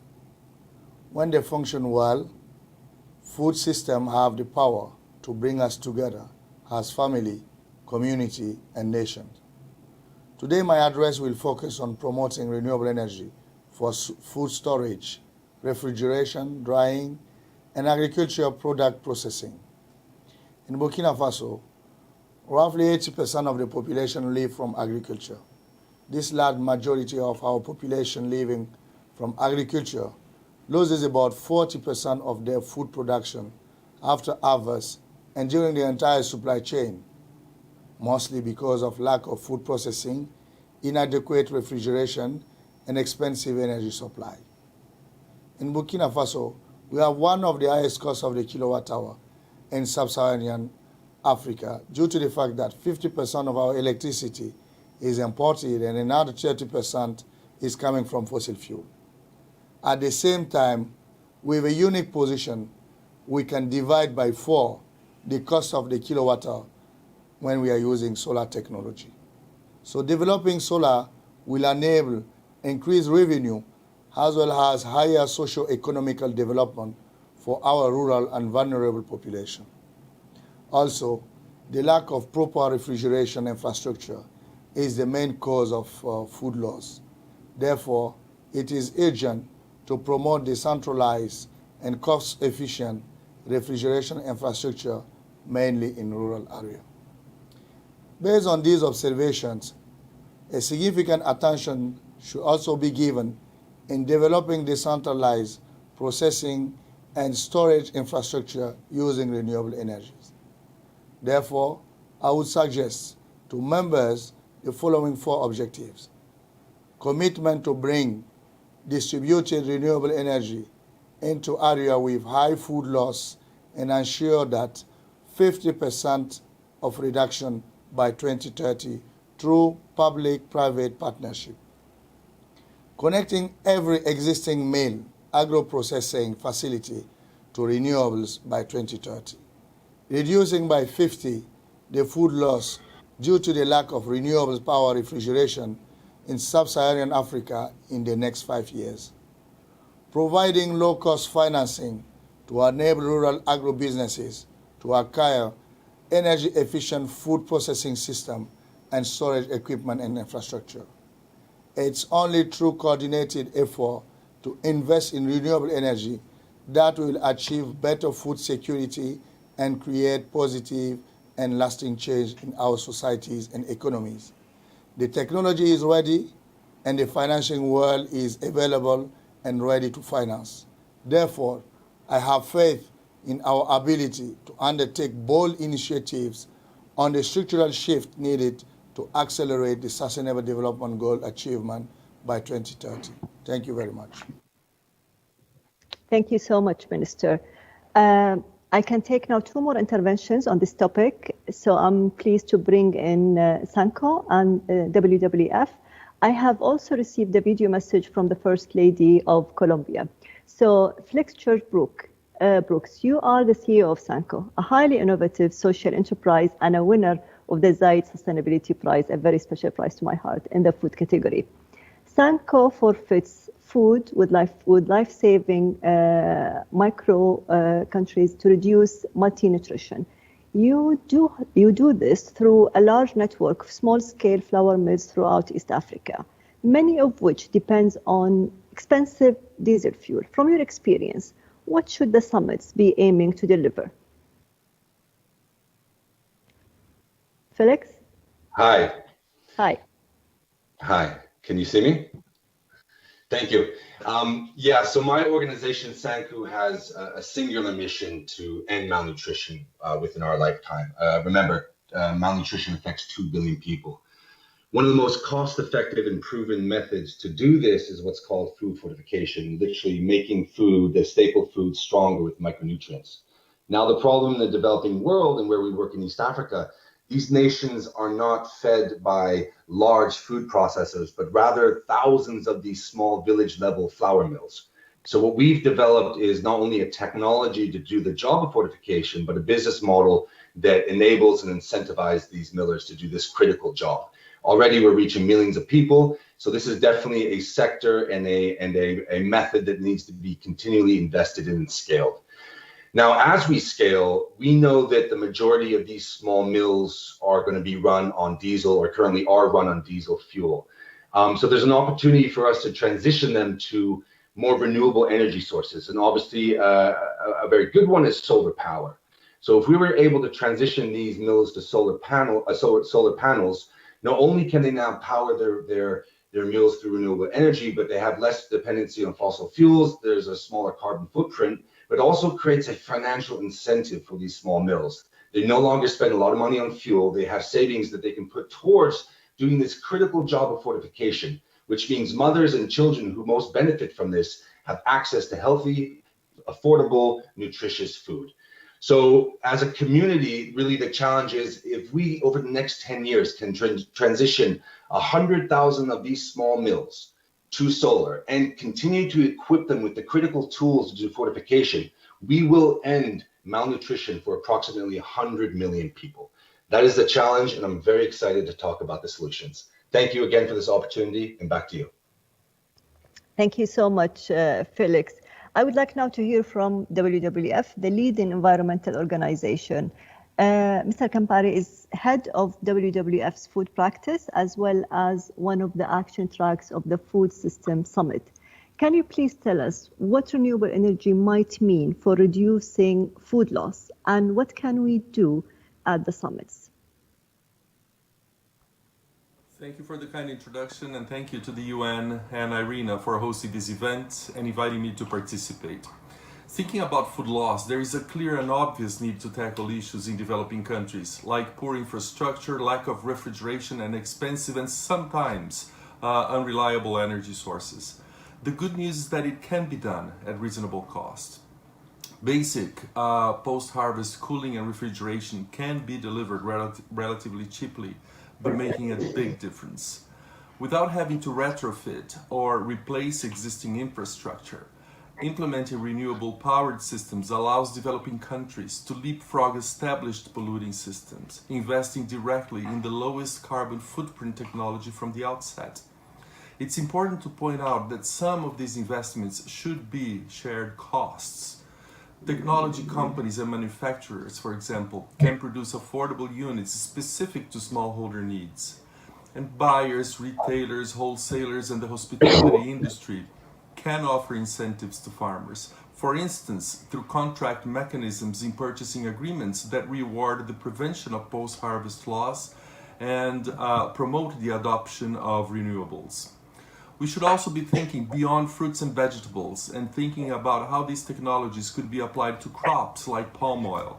There is tremendous opportunity to reduce loss oil palm harvests in Africa and Southeast Asia by providing nimble storage and refrigeration solutions. But needs will be different around the world, right?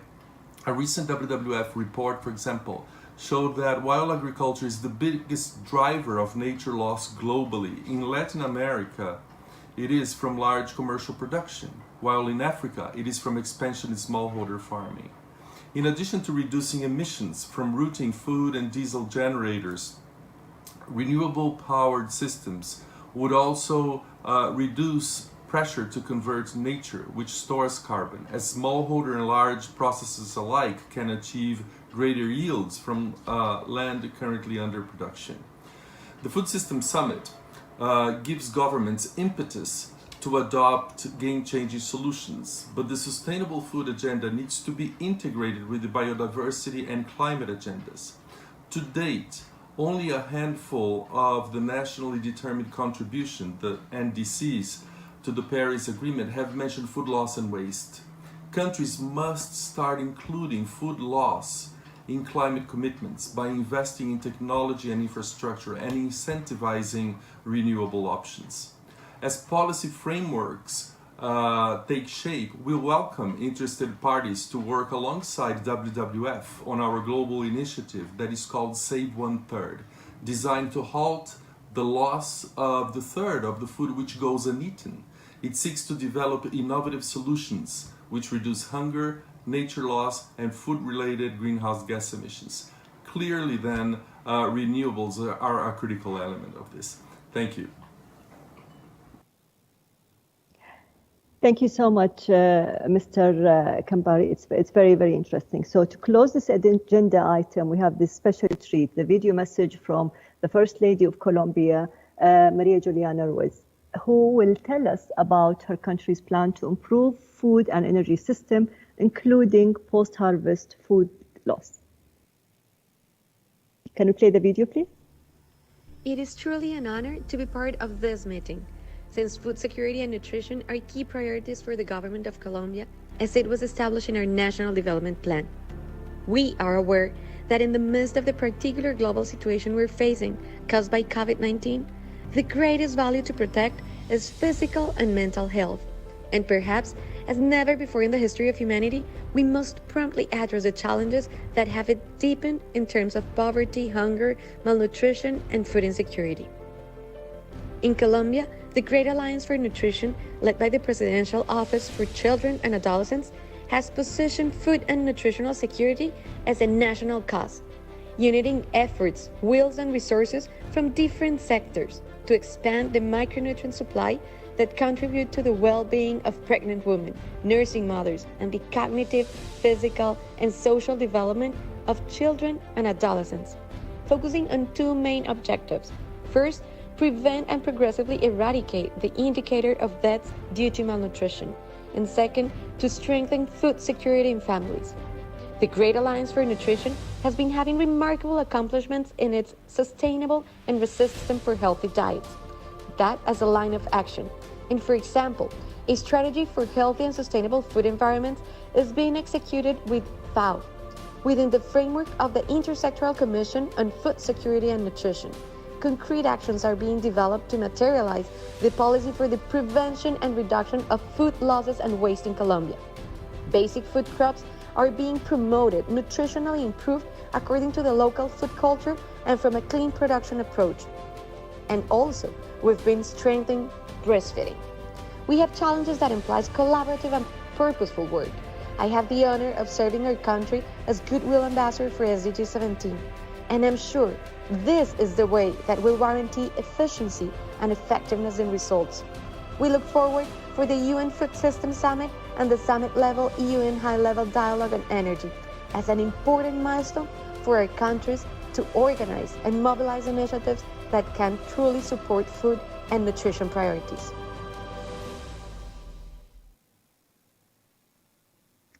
That was a very inspirational message of hope and leadership. So, if I may, I would like to advance to our third agenda item, the use of both sustainable biofuels and renewables-driven electrification to decarbonize the trains, planes, trucks, and machines that harvest and distribute our food around the world, one of the hardest emissions categories to crack.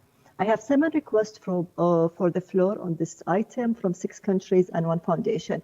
I have to say that we are running a little bit behind schedule, so please, I would beg everybody to really stick to the time limit that they were giving. So to kick us off, I would like to move to Brazil, a pioneer of biofuels. Teresa Cristina is the Minister of Agriculture, and I now give her the floor to tell us about Brazil's experience on biofuels and what it means for the summits.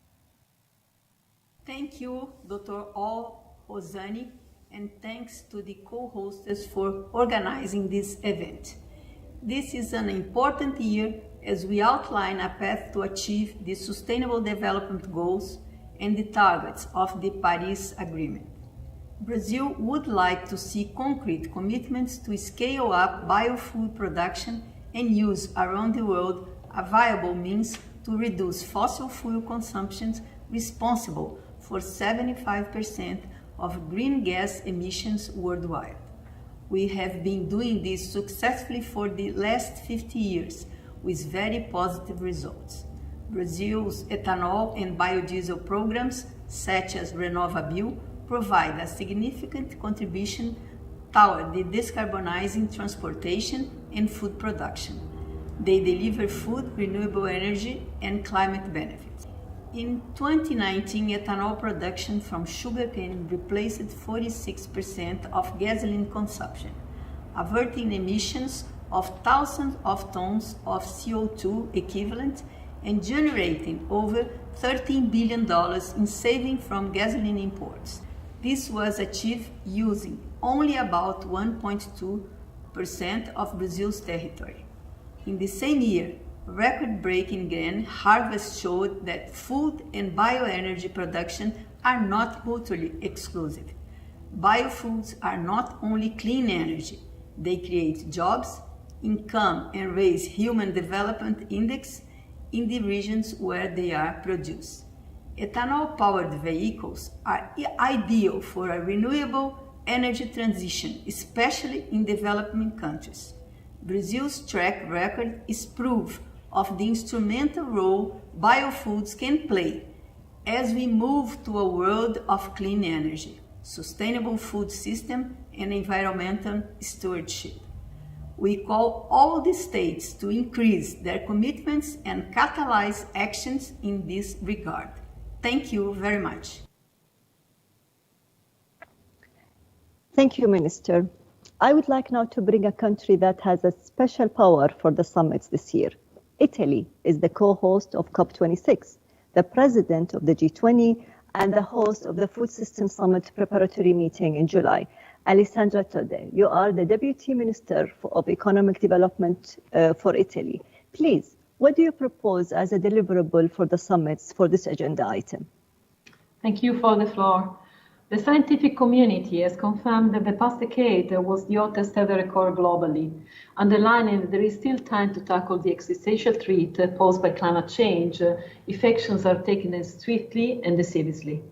At the same time, the COVID-19 pandemic represents a crisis unprecedented in scale, magnitude, and reach, which needs to be addressed and transformed into an opportunity to build back better and greener and pave the way for a more sustainable and just future. In this context, the energy sectors face a dual challenge. On one hand, it has to face the impact of rising temperatures that will affect the whole energy value chain. On the other hand, it has to change its mode of operation and invest in mitigation. The G20 Italian presidency and the COP26 co-presidency with the UK offer excellent multilateral frameworks to engage in a global debate, promoting policies that can guide the necessary energy transition and the inclusivity. The approach of the G20 Italian presidency aims around 3 Ps: people, planet, and prosperity, underlining at the same time the strategic nexus between energy and climate sectors. The connection between climate and energy is indeed crucial to advance towards these 3 priorities. Building back better requires advancing towards universal clean energy access and centering all our policy actions on people. On the upcoming weeks, Italian G20 presidency will engage member states on a recovery on the energy sectors that leaves no one behind and ensures access to reliable and clean energy for everyone. In particular, the G20 Italian presidency will focus on sustainable recovery and opportunities offered by innovative technological solutions, resilient, smart and sustainable cities, green finance, boost for an inclusive, sustainable recovery. The G20 will examine the potential of new energy technologies, such as intelligent digital grids, solutions for energy communities, energy efficiency in building sector, and the contribution of research and innovation in new fields, notably offshore renewables and multiple forms of ocean energy, toward a decarbonized energy system with a special attention to hydrogen for renewable energy sources and its concrete industrial applications. Moreover, electrification and biofuels are 2 of the pillars indicated in EU strategy for energy system integration. The accelerating of electrification in the energy demand will be based largely on renewables. Electrification will concern different sectors such as buildings, industry and transport. But in some cases, electrification is not feasible and could have higher costs. In those cases, and in particular transport sector, advanced biofuels could have an essential role. In Italy, a wide penetration of advanced biomethane and other advanced biofuels have been promoted through an incentive mechanism, combined with the obligation for fuel suppliers to inject determinate quotas of advanced biofuels. In the Italian National Energy and Climate Plan, it's estimated that the EU-specific target identified for advanced biofuels will be surpassed by 2030. At the same time, it's expected a decrease for the first generation of biofuels, especially for those that could lead to an indirect change of land and use. Regarding the second priority, according to UN, 55% of the world population lives in urban areas. In 2050, that figure will reach 68%. In 2030, there will be 43 metropoles with over 10 million people consuming the larger part of energy supplies and potentially releasing massive amounts of greenhouse gases. For this reason, the G20 bears the responsibility to enhancing cooperation, to define a coordinated path enabling the recovery of the global economy, guaranteeing the broad diffusion of clean energy and sustainability, especially in metropolitan realities, where 2 out of every 3 people are likely to be living by 2050. Urban areas provided an ideal scale and context to test and deploy a circular economies approach. Sustainable finance has a key role in boosting the energy transition, strengthening capacities for climate change adaptation, and the achievement of an emission path in line with the objective of the Paris Agreement.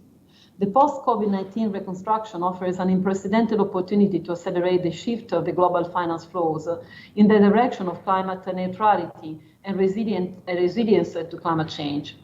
In addition, sustainable recovery should have in its center to effort eradicate energy poverty and develop an holistic, evolving concept of energy security. Energy, particularly clean technologies, represents an enabling factor for the economic development, and it's an essential tool to promote inclusion in line with the objective of 2030 agenda. In its perspective, the availability of sustainable energy at fair costs represents a driver capable of generating inclusion and breaking down obstacles for an entire social categories. The aim of the G20 dialogue of universal access to energy in 2021 will be to build consensus around the essence of the 7th Sustainable Development Goal, ensure access to affordable, reliable, sustainable, and modern energy for all, and the need to eradicate energy poverty. This will require a recognition that energy poverty will be different in different economies, countries, and will require different solutions. With reference to the G20 energy track, the Italian presidency will promote the adoption of an innovative flagship document of universal energy access and energy poverty eradication. This activity will be foreseen in collaboration with Set for All agency. Thank you.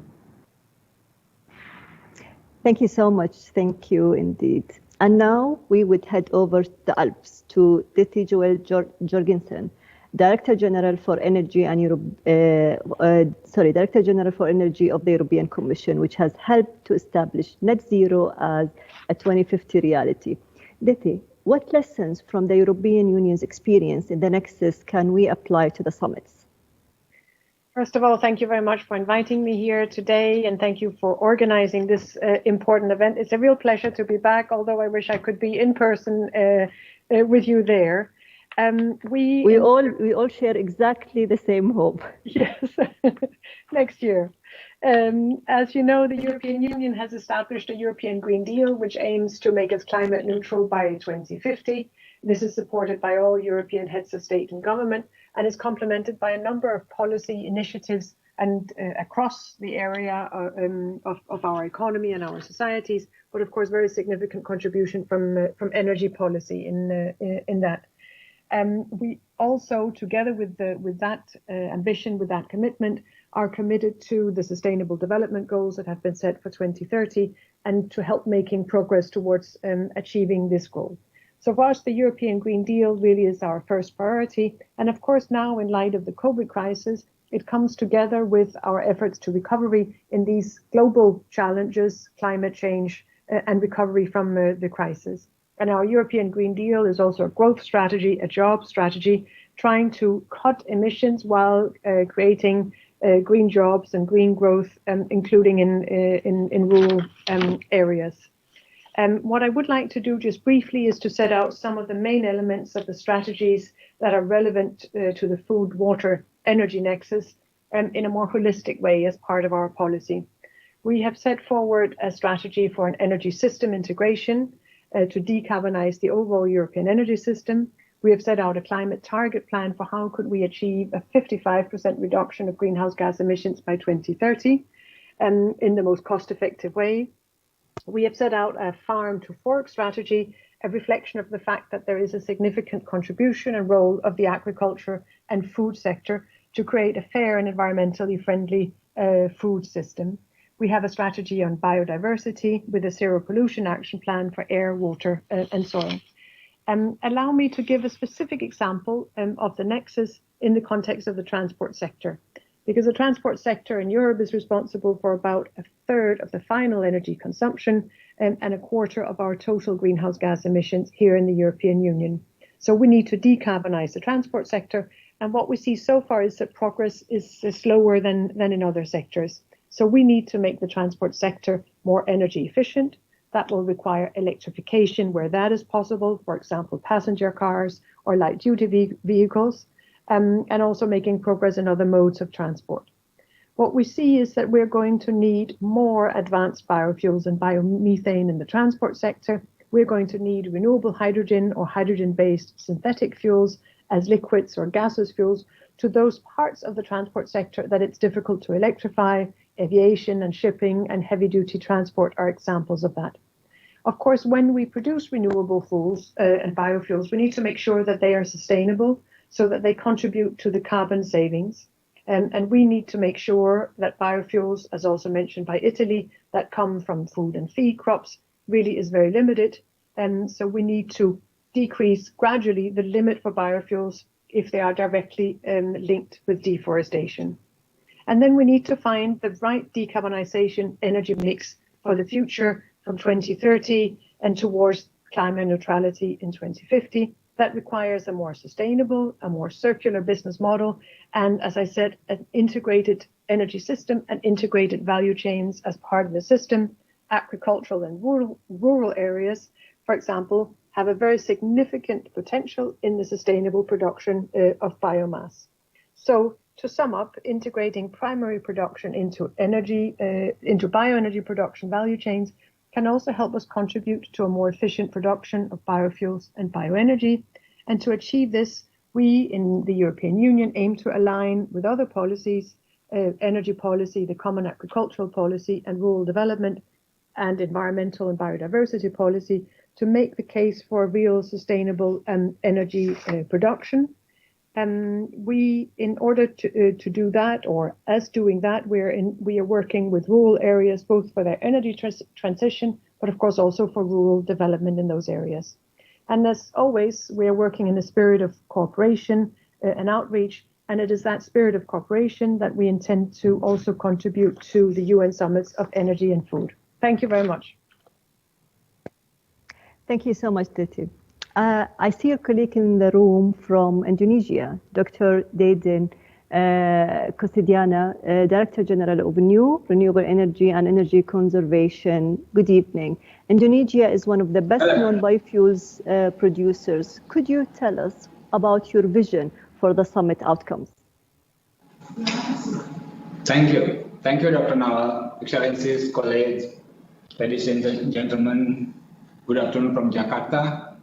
Indonesia is highly appreciated very much to the IRENA and also to the government of UAE for hosting this dialogue on these very important topics for us. Food and energy, both are the basic need for our life. Indonesia is located in the tropical region, and hence agriculture is the major economic activities. We are the largest producer of palm oil, and as Dr. Nawal mentioned, that at the same time, Indonesia is currently the highest among other countries in using vegetable oil for energy as biodiesel. Currently, we are using the 30% of biodiesel blended with the petroleum diesel fuel. So in total, this year we are targeting to have somewhere around 9 million kiloliters to be used as biofuel. The use of biofuel as energy is started when the production of palm oil is already in excess.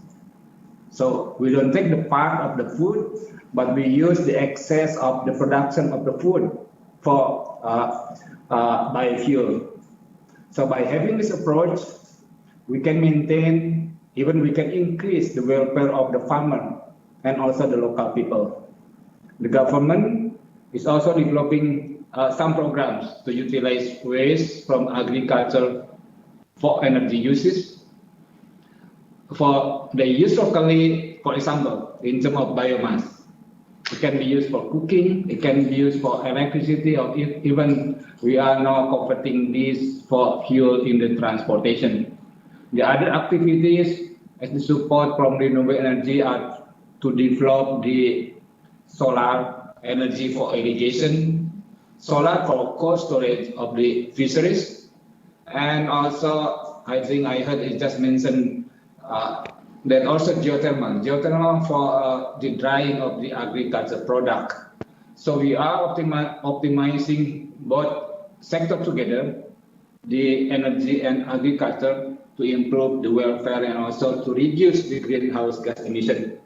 So to conclude, Indonesia is committed, and then we'll continue working and cooperating with other partners to enhance the sustainability, to improve the energy transition, and also the circular economy. So thank you. Back to you again, Dr. Nawal. Thank you, Dr. Deden. And I'd now like to bring the perspective from philanthropy. Roy Steiner, the Senior Vice President for the Food Initiative at the Rockefeller Foundation, which has recently launched $500 million Ending Energy Poverty Initiative. Roy, with the launch of this work, how do you hope to contribute to transformation for agriculture, energy, and climate? Thank you, Dr. Husseini. The Rockefeller Foundation has embarked on this very ambitious Ending Energy Poverty initiative as a way to contribute to a green and equitable recovery from the COVID-19 pandemic. We believe that we can decarbonize, electrify the entire agricultural value chain, and we can do that now if we work together in partnership. But this is going to require three things. First, we have to make mini-grid, standalone solar and agricultural machinery more affordable.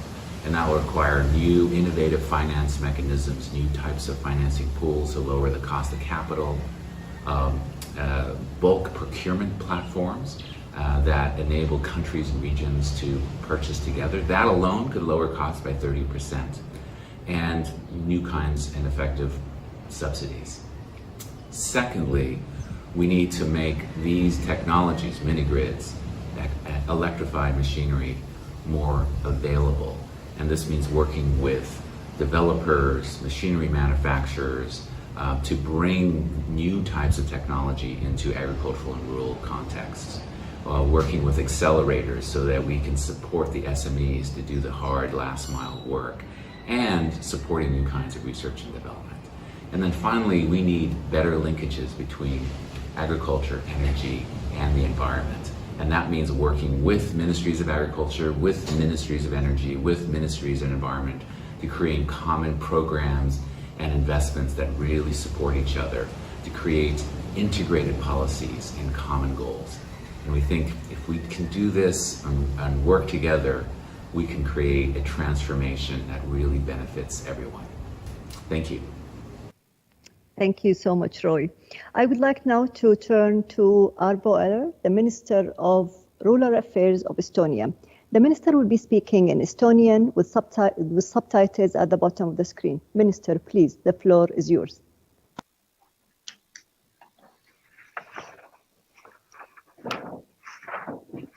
Suur tänu, tema ekstsellents minister Maria Almhairile lahke kutse eest osaleda väga olulisel kohtumisel. Eesti toetab ÜRO peasekretäri algatust kutsuda kokku toidusüsteemide tippkohtumine, mis pakub võimaluse anda jõuline ja selge vastus toidusüsteemide ees seisvatele väljakutsetele globaalsel tasandil. Eesti koos teiste Euroopa Liidu liikmesriikidega on roheleppega seadnud aastateks 2030 ja 2050 mitmeid ambitsioonikaid eesmärke kliimamuutustega toimetulekuks ning kestliku arengu saavutamiseks. säilitades ja suurendades seejuures ettevõtete konkurentsivõimet. Siinjuures on olulisel kohal toidusüsteemide kestlikuks kujundamine, mis hõlmab muuhulgas jäätmekäitlussüsteeme, bioressursside efektiivsemat kasutamist, aga ka toidu raiskamise vähendamist. Kestlik biomajandus võimaldab kõrvalsaaduseid, biojäätmeid ja jäägid muuta ressursiks, selles edasiseks väärindamiseks. See mõte on ka Eesti arengustrateegiates olulisel kohal. Tooksin esile mõned näitajad Eesti lähiaastate tegevustest ja initsiatiividest. Esiteks, valmistame Euroopa Liidu vahendite toel ette kümnetesse miljonitesse eurodesse ulatuvate investeeringute suunamist nii biomajanduse, teadus- ja arendustegevusse ning innovatsioonivõimekusse kasvatamisse kui ka bioressursside väärindamisse tehnoloogiasse. Seda nii väike- kui suurtootjatele. Investeeringute abil luuakse väärindamisüksused, mis võimaldavad kohalikku biomassi, näiteks sõnniku, väheväärtusliku heina, põhu ja muude algallikate baasil toota bioenergiat biogaasiks. Perspektiivseteks arengusuundadeks on näiteks teravilja töötlemine, väärindatud valgu, biomaterjalide või kemikaalide tootmiseks. Piimatootmise kõrvalsaaduste, näiteks vadaku väärindamine komponentideks, mida saavad kasutada tervisetooteid valmistada ettevõtted farmaatsiatööstus. Teiseks, biomajanduse üks olulisem aluseid on koostöö, mille soodustamiseks viime koos partneritega läbi mahuka rakendusuuringu, mis keskendub Eesti biomajanduse väärtusahelate parematele kasutamisele ning uudsele tehnoloogiatele. Selle tulemusel töötatakse ülikoolide poolt välja Eesti biomajanduse arengu stsenaariumid ning ärimudelid ja analüüsitakse nende mõju. Lõpetuseks kinnitan, et me oleme valmis koos teiega andma oma panuse tippkohtumise ambitsioonika tulemuse saavutamiseks ja toidusüsteemide parandamiseks. Tänan tähelepanu eest.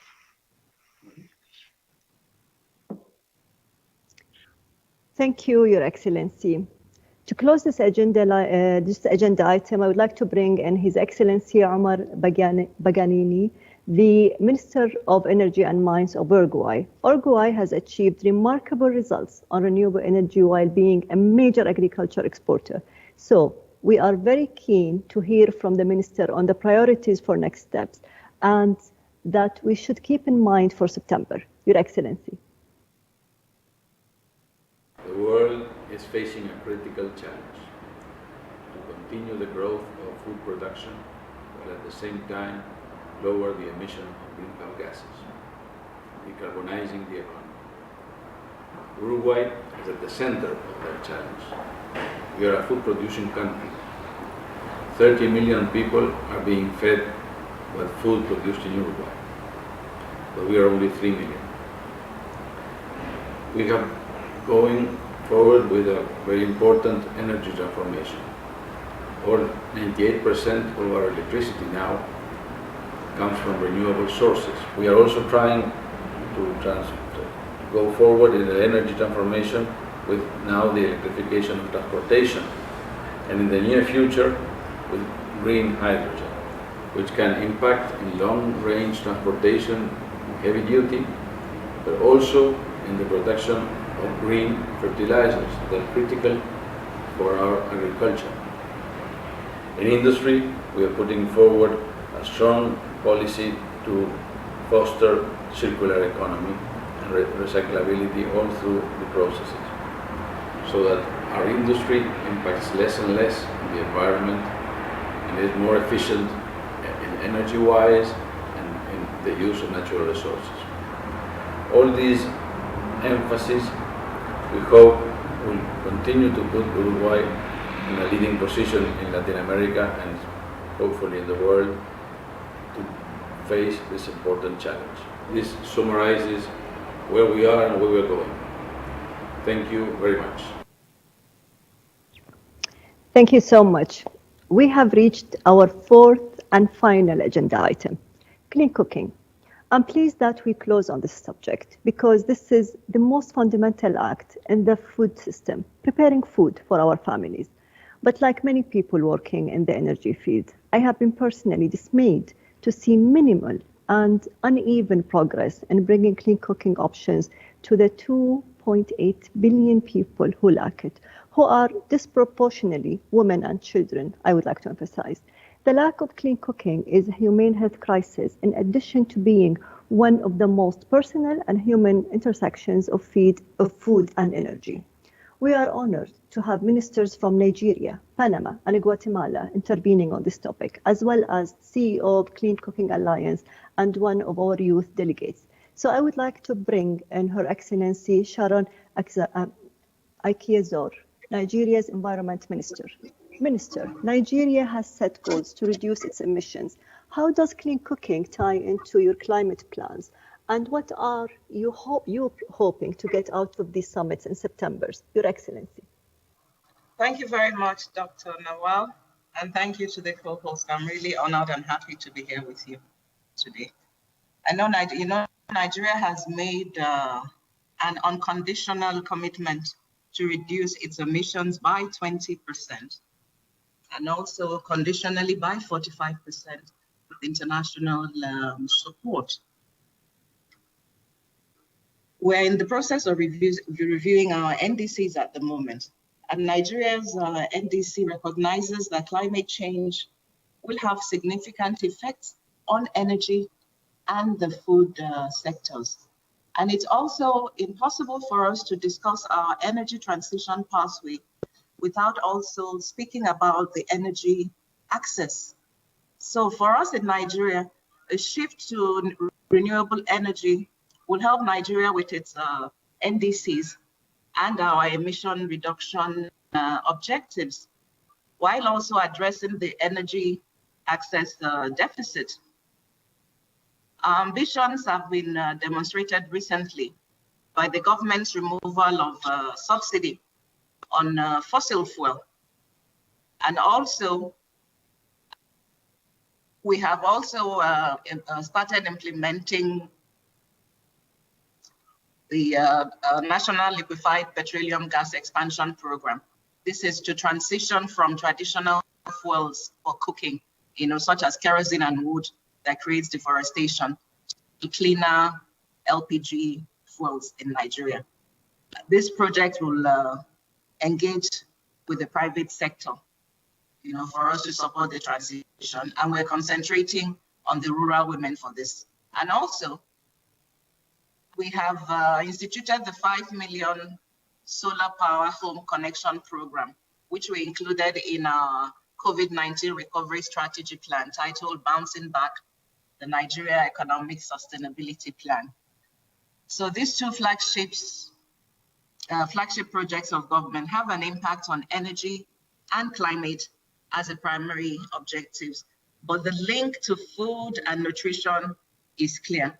Increased energy access will increase access to cold chains, which will help with food storage and distribution to even the most remote locations in the rural areas. So our focus is on clean cooking, which will also ensure that food will be prepared and consumed without detrimental effects to the health of our population. So also, while government has taken the steps by conceptualizing these critical projects, the international community has a major supporting role that will be able to rally global support through these critical dialogues that we're going to have in 2021, both the Food Summit and the Energy High-Level Dialogue this year. One key support that we would like to see is the provision of access to financing for the private sector, to drive these interventions. There is also a need for technical assistance with development of our energy transition plans, as well as support with data gathering and analysis to ensure we define the right enabling policies. One final area that I would like to see highlighted is the area of technology transfer as well, to ensure that we all have access to the outcomes of scientific and technological research that will allow us to leverage technology and innovations to strengthen our processes, and reduce our costs, and for us to have a better, greener approach. So the benefits of these interventions and support will be reflected both in environmental terms, as well as in increasing competitiveness of all our economies. So as such, I reiterate the call on international community to support with financing for the private sector, technical assistance, and technology transfer to Nigeria to take advantage of the current political will that we have now and the enabling factors that we have put in place to help us achieve our energy access and transition to clean cooking. So thank you very much to the co-hosts. I will look forward to the dialogues this year. Thank you so much, Your Excellency. And that's a very clear call for action from everybody who are with us today and at the summit. So we're going now, we're crossing to the Caribbean, to this beautiful country of Panama, where the Secretary of Energy, Dr. Jorge Rivera staff, has kindly woken up very early to join us. Excellency, what is your thinking on the clean cooking outcomes for the summits can deliver in September? Good morning, Dr. Nawal. Good morning. Can you hear me? Yes, very well, thank you. Okay, thank you very much.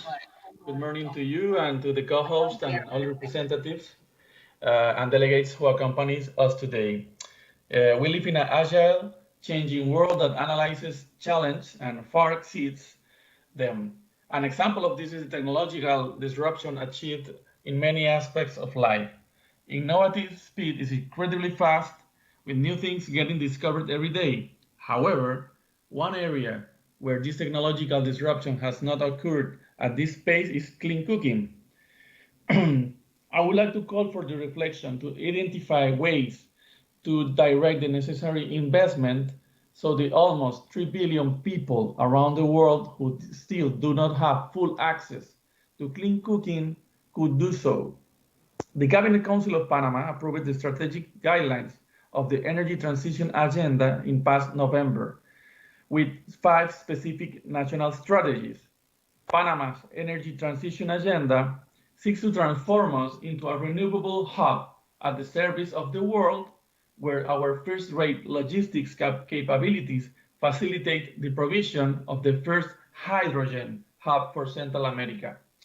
But for the 11% of our population that still is cooking with firewood and around the 5% of our households that still lack electrification, the energy transition will be finally moving from 19th century conditions to the 21st century. The Energy Transition Agenda proposes within its universal strategy on energy that Panama seeks a clean cooking approach by implementation of new cooking technologies, expanding electrification coverage hand-to-hand with the progressive displacement of wood burning stoves. So, on this matter, I would like to propose to the participants of the high-level dialogue on energy that we develop together a roadmap and targets to improve the global investment in research and development for innovative technology for clean cooking, as we have experienced on the renewables and electricity storage in recent years. The economic recovery, energy transition, and the construction of healthier climate should not leave anyone behind. Thank you very much. Thank you, Your Excellency. Very well said. Dimfla van der Lans, I'm going to put a lot of weight on your shoulders. You are the CEO of the Clean Cooking Alliance, one of the most important and visible actors in this space.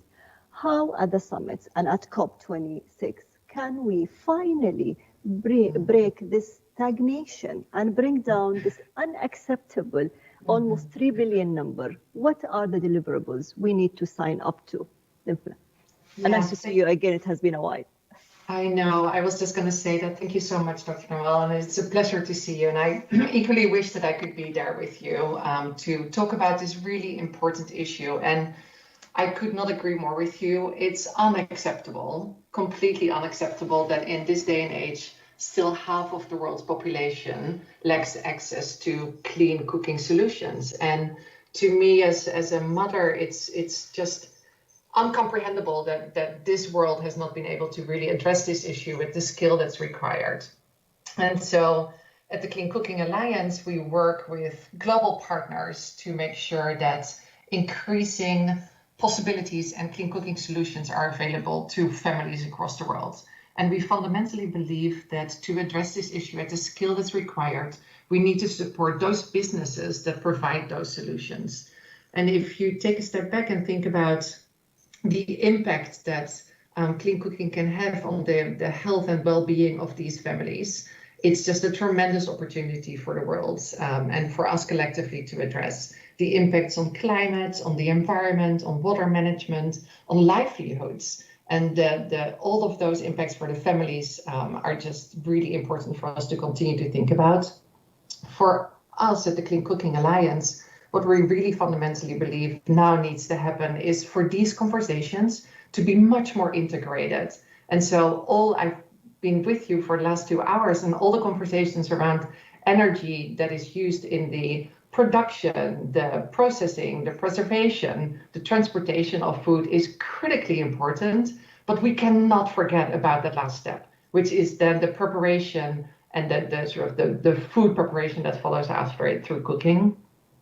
Those conversations, Dr. Nawal, need to be integrated much more from the very beginning, because if people think about the serving of those families only, getting the food to them is not where it ends. It's then the preparation of the food that really matters to the world population. And so from our perspective, that bringing together of what people traditionally think are adjacent sectors into one system, that is really what needs to happen in the next 10 years. And so therefore, I'm gratefully honored to be able to bring this to all of the participants today, because that is so critical if we really want to achieve what we need to achieve. Combined with that, access to finance and making sure that those businesses that are providing those solutions have appropriate funding available to them to scale and grow and strengthen their businesses is as critically important as well. And so the Africa Development Bank recently announced their first investment in the Africa Plus fund that will do exactly that. And we look to other governments and other development agencies to really commit to making sure that women and families around the world have access to clean cooking solutions. So thank you so much for bringing this to everybody's attention and for continuing to really speak towards the women and the families that we're trying to impact. Thank you so much, Dimpla. Always nice to hear from you. I would like now to turn to one of the UN youth delegates, Benjamin Strzelecki. I'm sorry for the poor pronunciation, who is the global focal point of the SDG 7 Youth Constituency and coordinator of the Youth Sustainable Energy Hub. The hub showcases the work of the youth in the sustainable energy sector. What are the clean cooking takeaways from the hub that should inform the summit outcomes? Thank you, Dr. Al-Husani, for the floor, and thank you to the co-hosts. My name is Benjamin Strzelecki. I come from Poland, and I'm joining you today from the United Arab Emirates.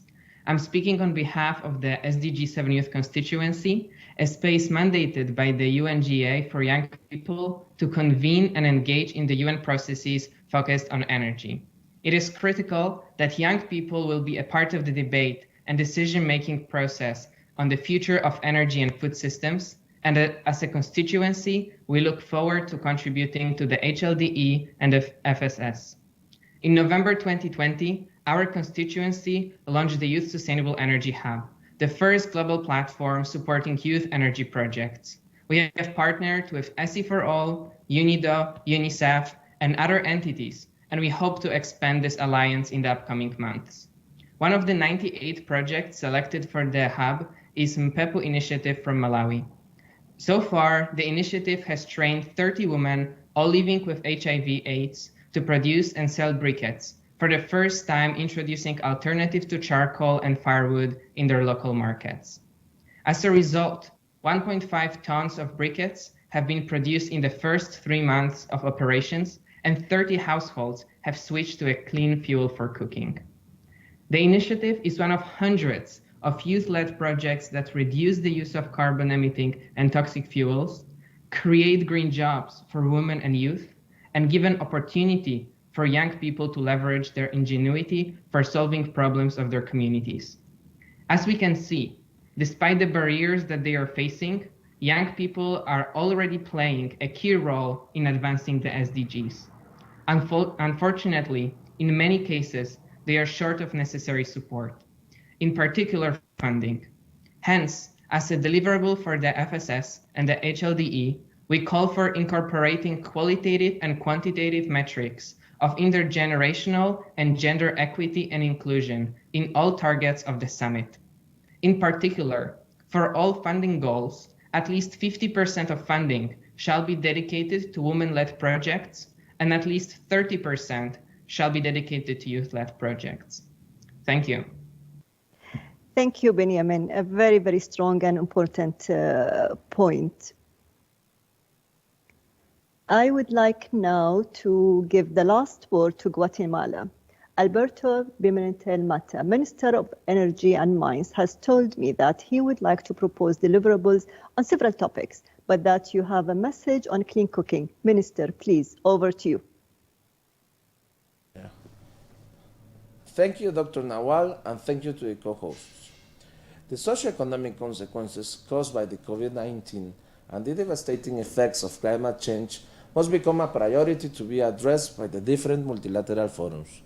The Food System Summit should effectively address food insecurity, climate change, and water scarcity. Prolonged periods of drought and heat waves threaten both crops and livelihoods, including the production of clean and renewable energy. In countries like mine, the dry corridor is an example of how climate change impoverishes rural population and forces them to migrate internally and internationally. Guatemala has a long agricultural tradition, knowledge, and potential. However, small farmers operate in a complex environment and face constraints that prevent them from developing their activities and improving their livelihoods.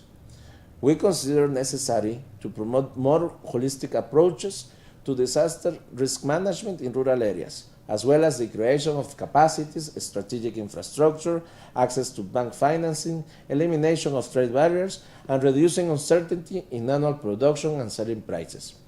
Innovation and technology transfer are essential to generate productivity.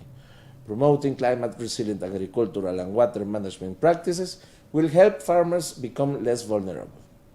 Currently, we are implementing the long-term national strategy on development with low emissions of greenhouse gases. In addition, we seek to promote geothermal energy and electricity generation based on natural gas, both sources available in our country, which will help, amongst other things, to transform cultural practices based on firewood cooking into a more sustainable way by using gas or electric stoves. Guatemala also requires a strategic transmission infrastructure, which guarantees the supply of electricity to all users and allows the connection of generation in different parts of the country and its transport to consumption centers and users, which also will entail the implementation of our economic recovery plan, thereby achieving the operational security of the national electric system. Finally, Guatemala encourages all countries to uphold and firmly pursue the objectives of the Food System Summit and the high-level dialogue on energy so as to achieve the SDG by 2030. Thank you. Thank you, Your Excellency. Your Excellencies, colleagues, that brings us to the end of our program today. It has been an honor to be your moderator and to hear so many specific potential outcomes of the summit. I would like to hand over to the UAE's Minister of Climate Change and Environment, His Excellency Dr. Abdullah Bilhaif Al-Naimi, to close the event and outline the path forward to September. And I will also kindly request him to propose a joint food energy deliverable too. Your Excellency, please. Dr. Nawal, thank you very much. Your Excellencies, distinguished guests, ladies and gentlemen, on behalf of the co-host, I would like to thank all the speakers and participants for their great contributions today. I am very impressed by the discussion we have had over the last 2 hours. The initiatives, policies, and targets proposed today provide an exciting starting point to develop joint outcomes for Food Systems Summit and the high-level dialogue on energy, as well as the COP26. Moreover, the cost miracle of renewable energy gives me hope that we have the wind at our back to actually achieve such goals. Today, I have also heard clear logic and political commitment for continuing to coordinate these two United Nations processes. People and the planet do not experience energy and food in isolation. So we, as advocates of the Sustainable Development Goals and the Paris Agreement, must not separate them either. I am therefore pleased to announce that the co-hosts have agreed to keep the conversation going across the two summit processes and ensure that we build momentum from these meetings. We will shortly be distributing the potential actions proposed today, as well as information on the way forward to September. So as my own deliverable for the summit, I propose that the participants and organizers commit to the at least two joint game-changing outcomes that can be carried forward to COP26. On the United Arab Emirates side, Her Excellency Mariam Harib al-Baheri, as the leader of the Food System Summit, and I, as the lead on the high-level dialogue on energy, are also dedicated to aligning our portfolios. So I look forward to working with all of you to make the summit in September a turning point for food, energy, and climate all at once. Thank you very much, and stay healthy and safe.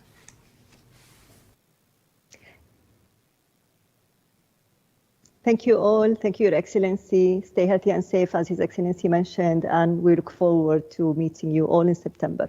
All the best.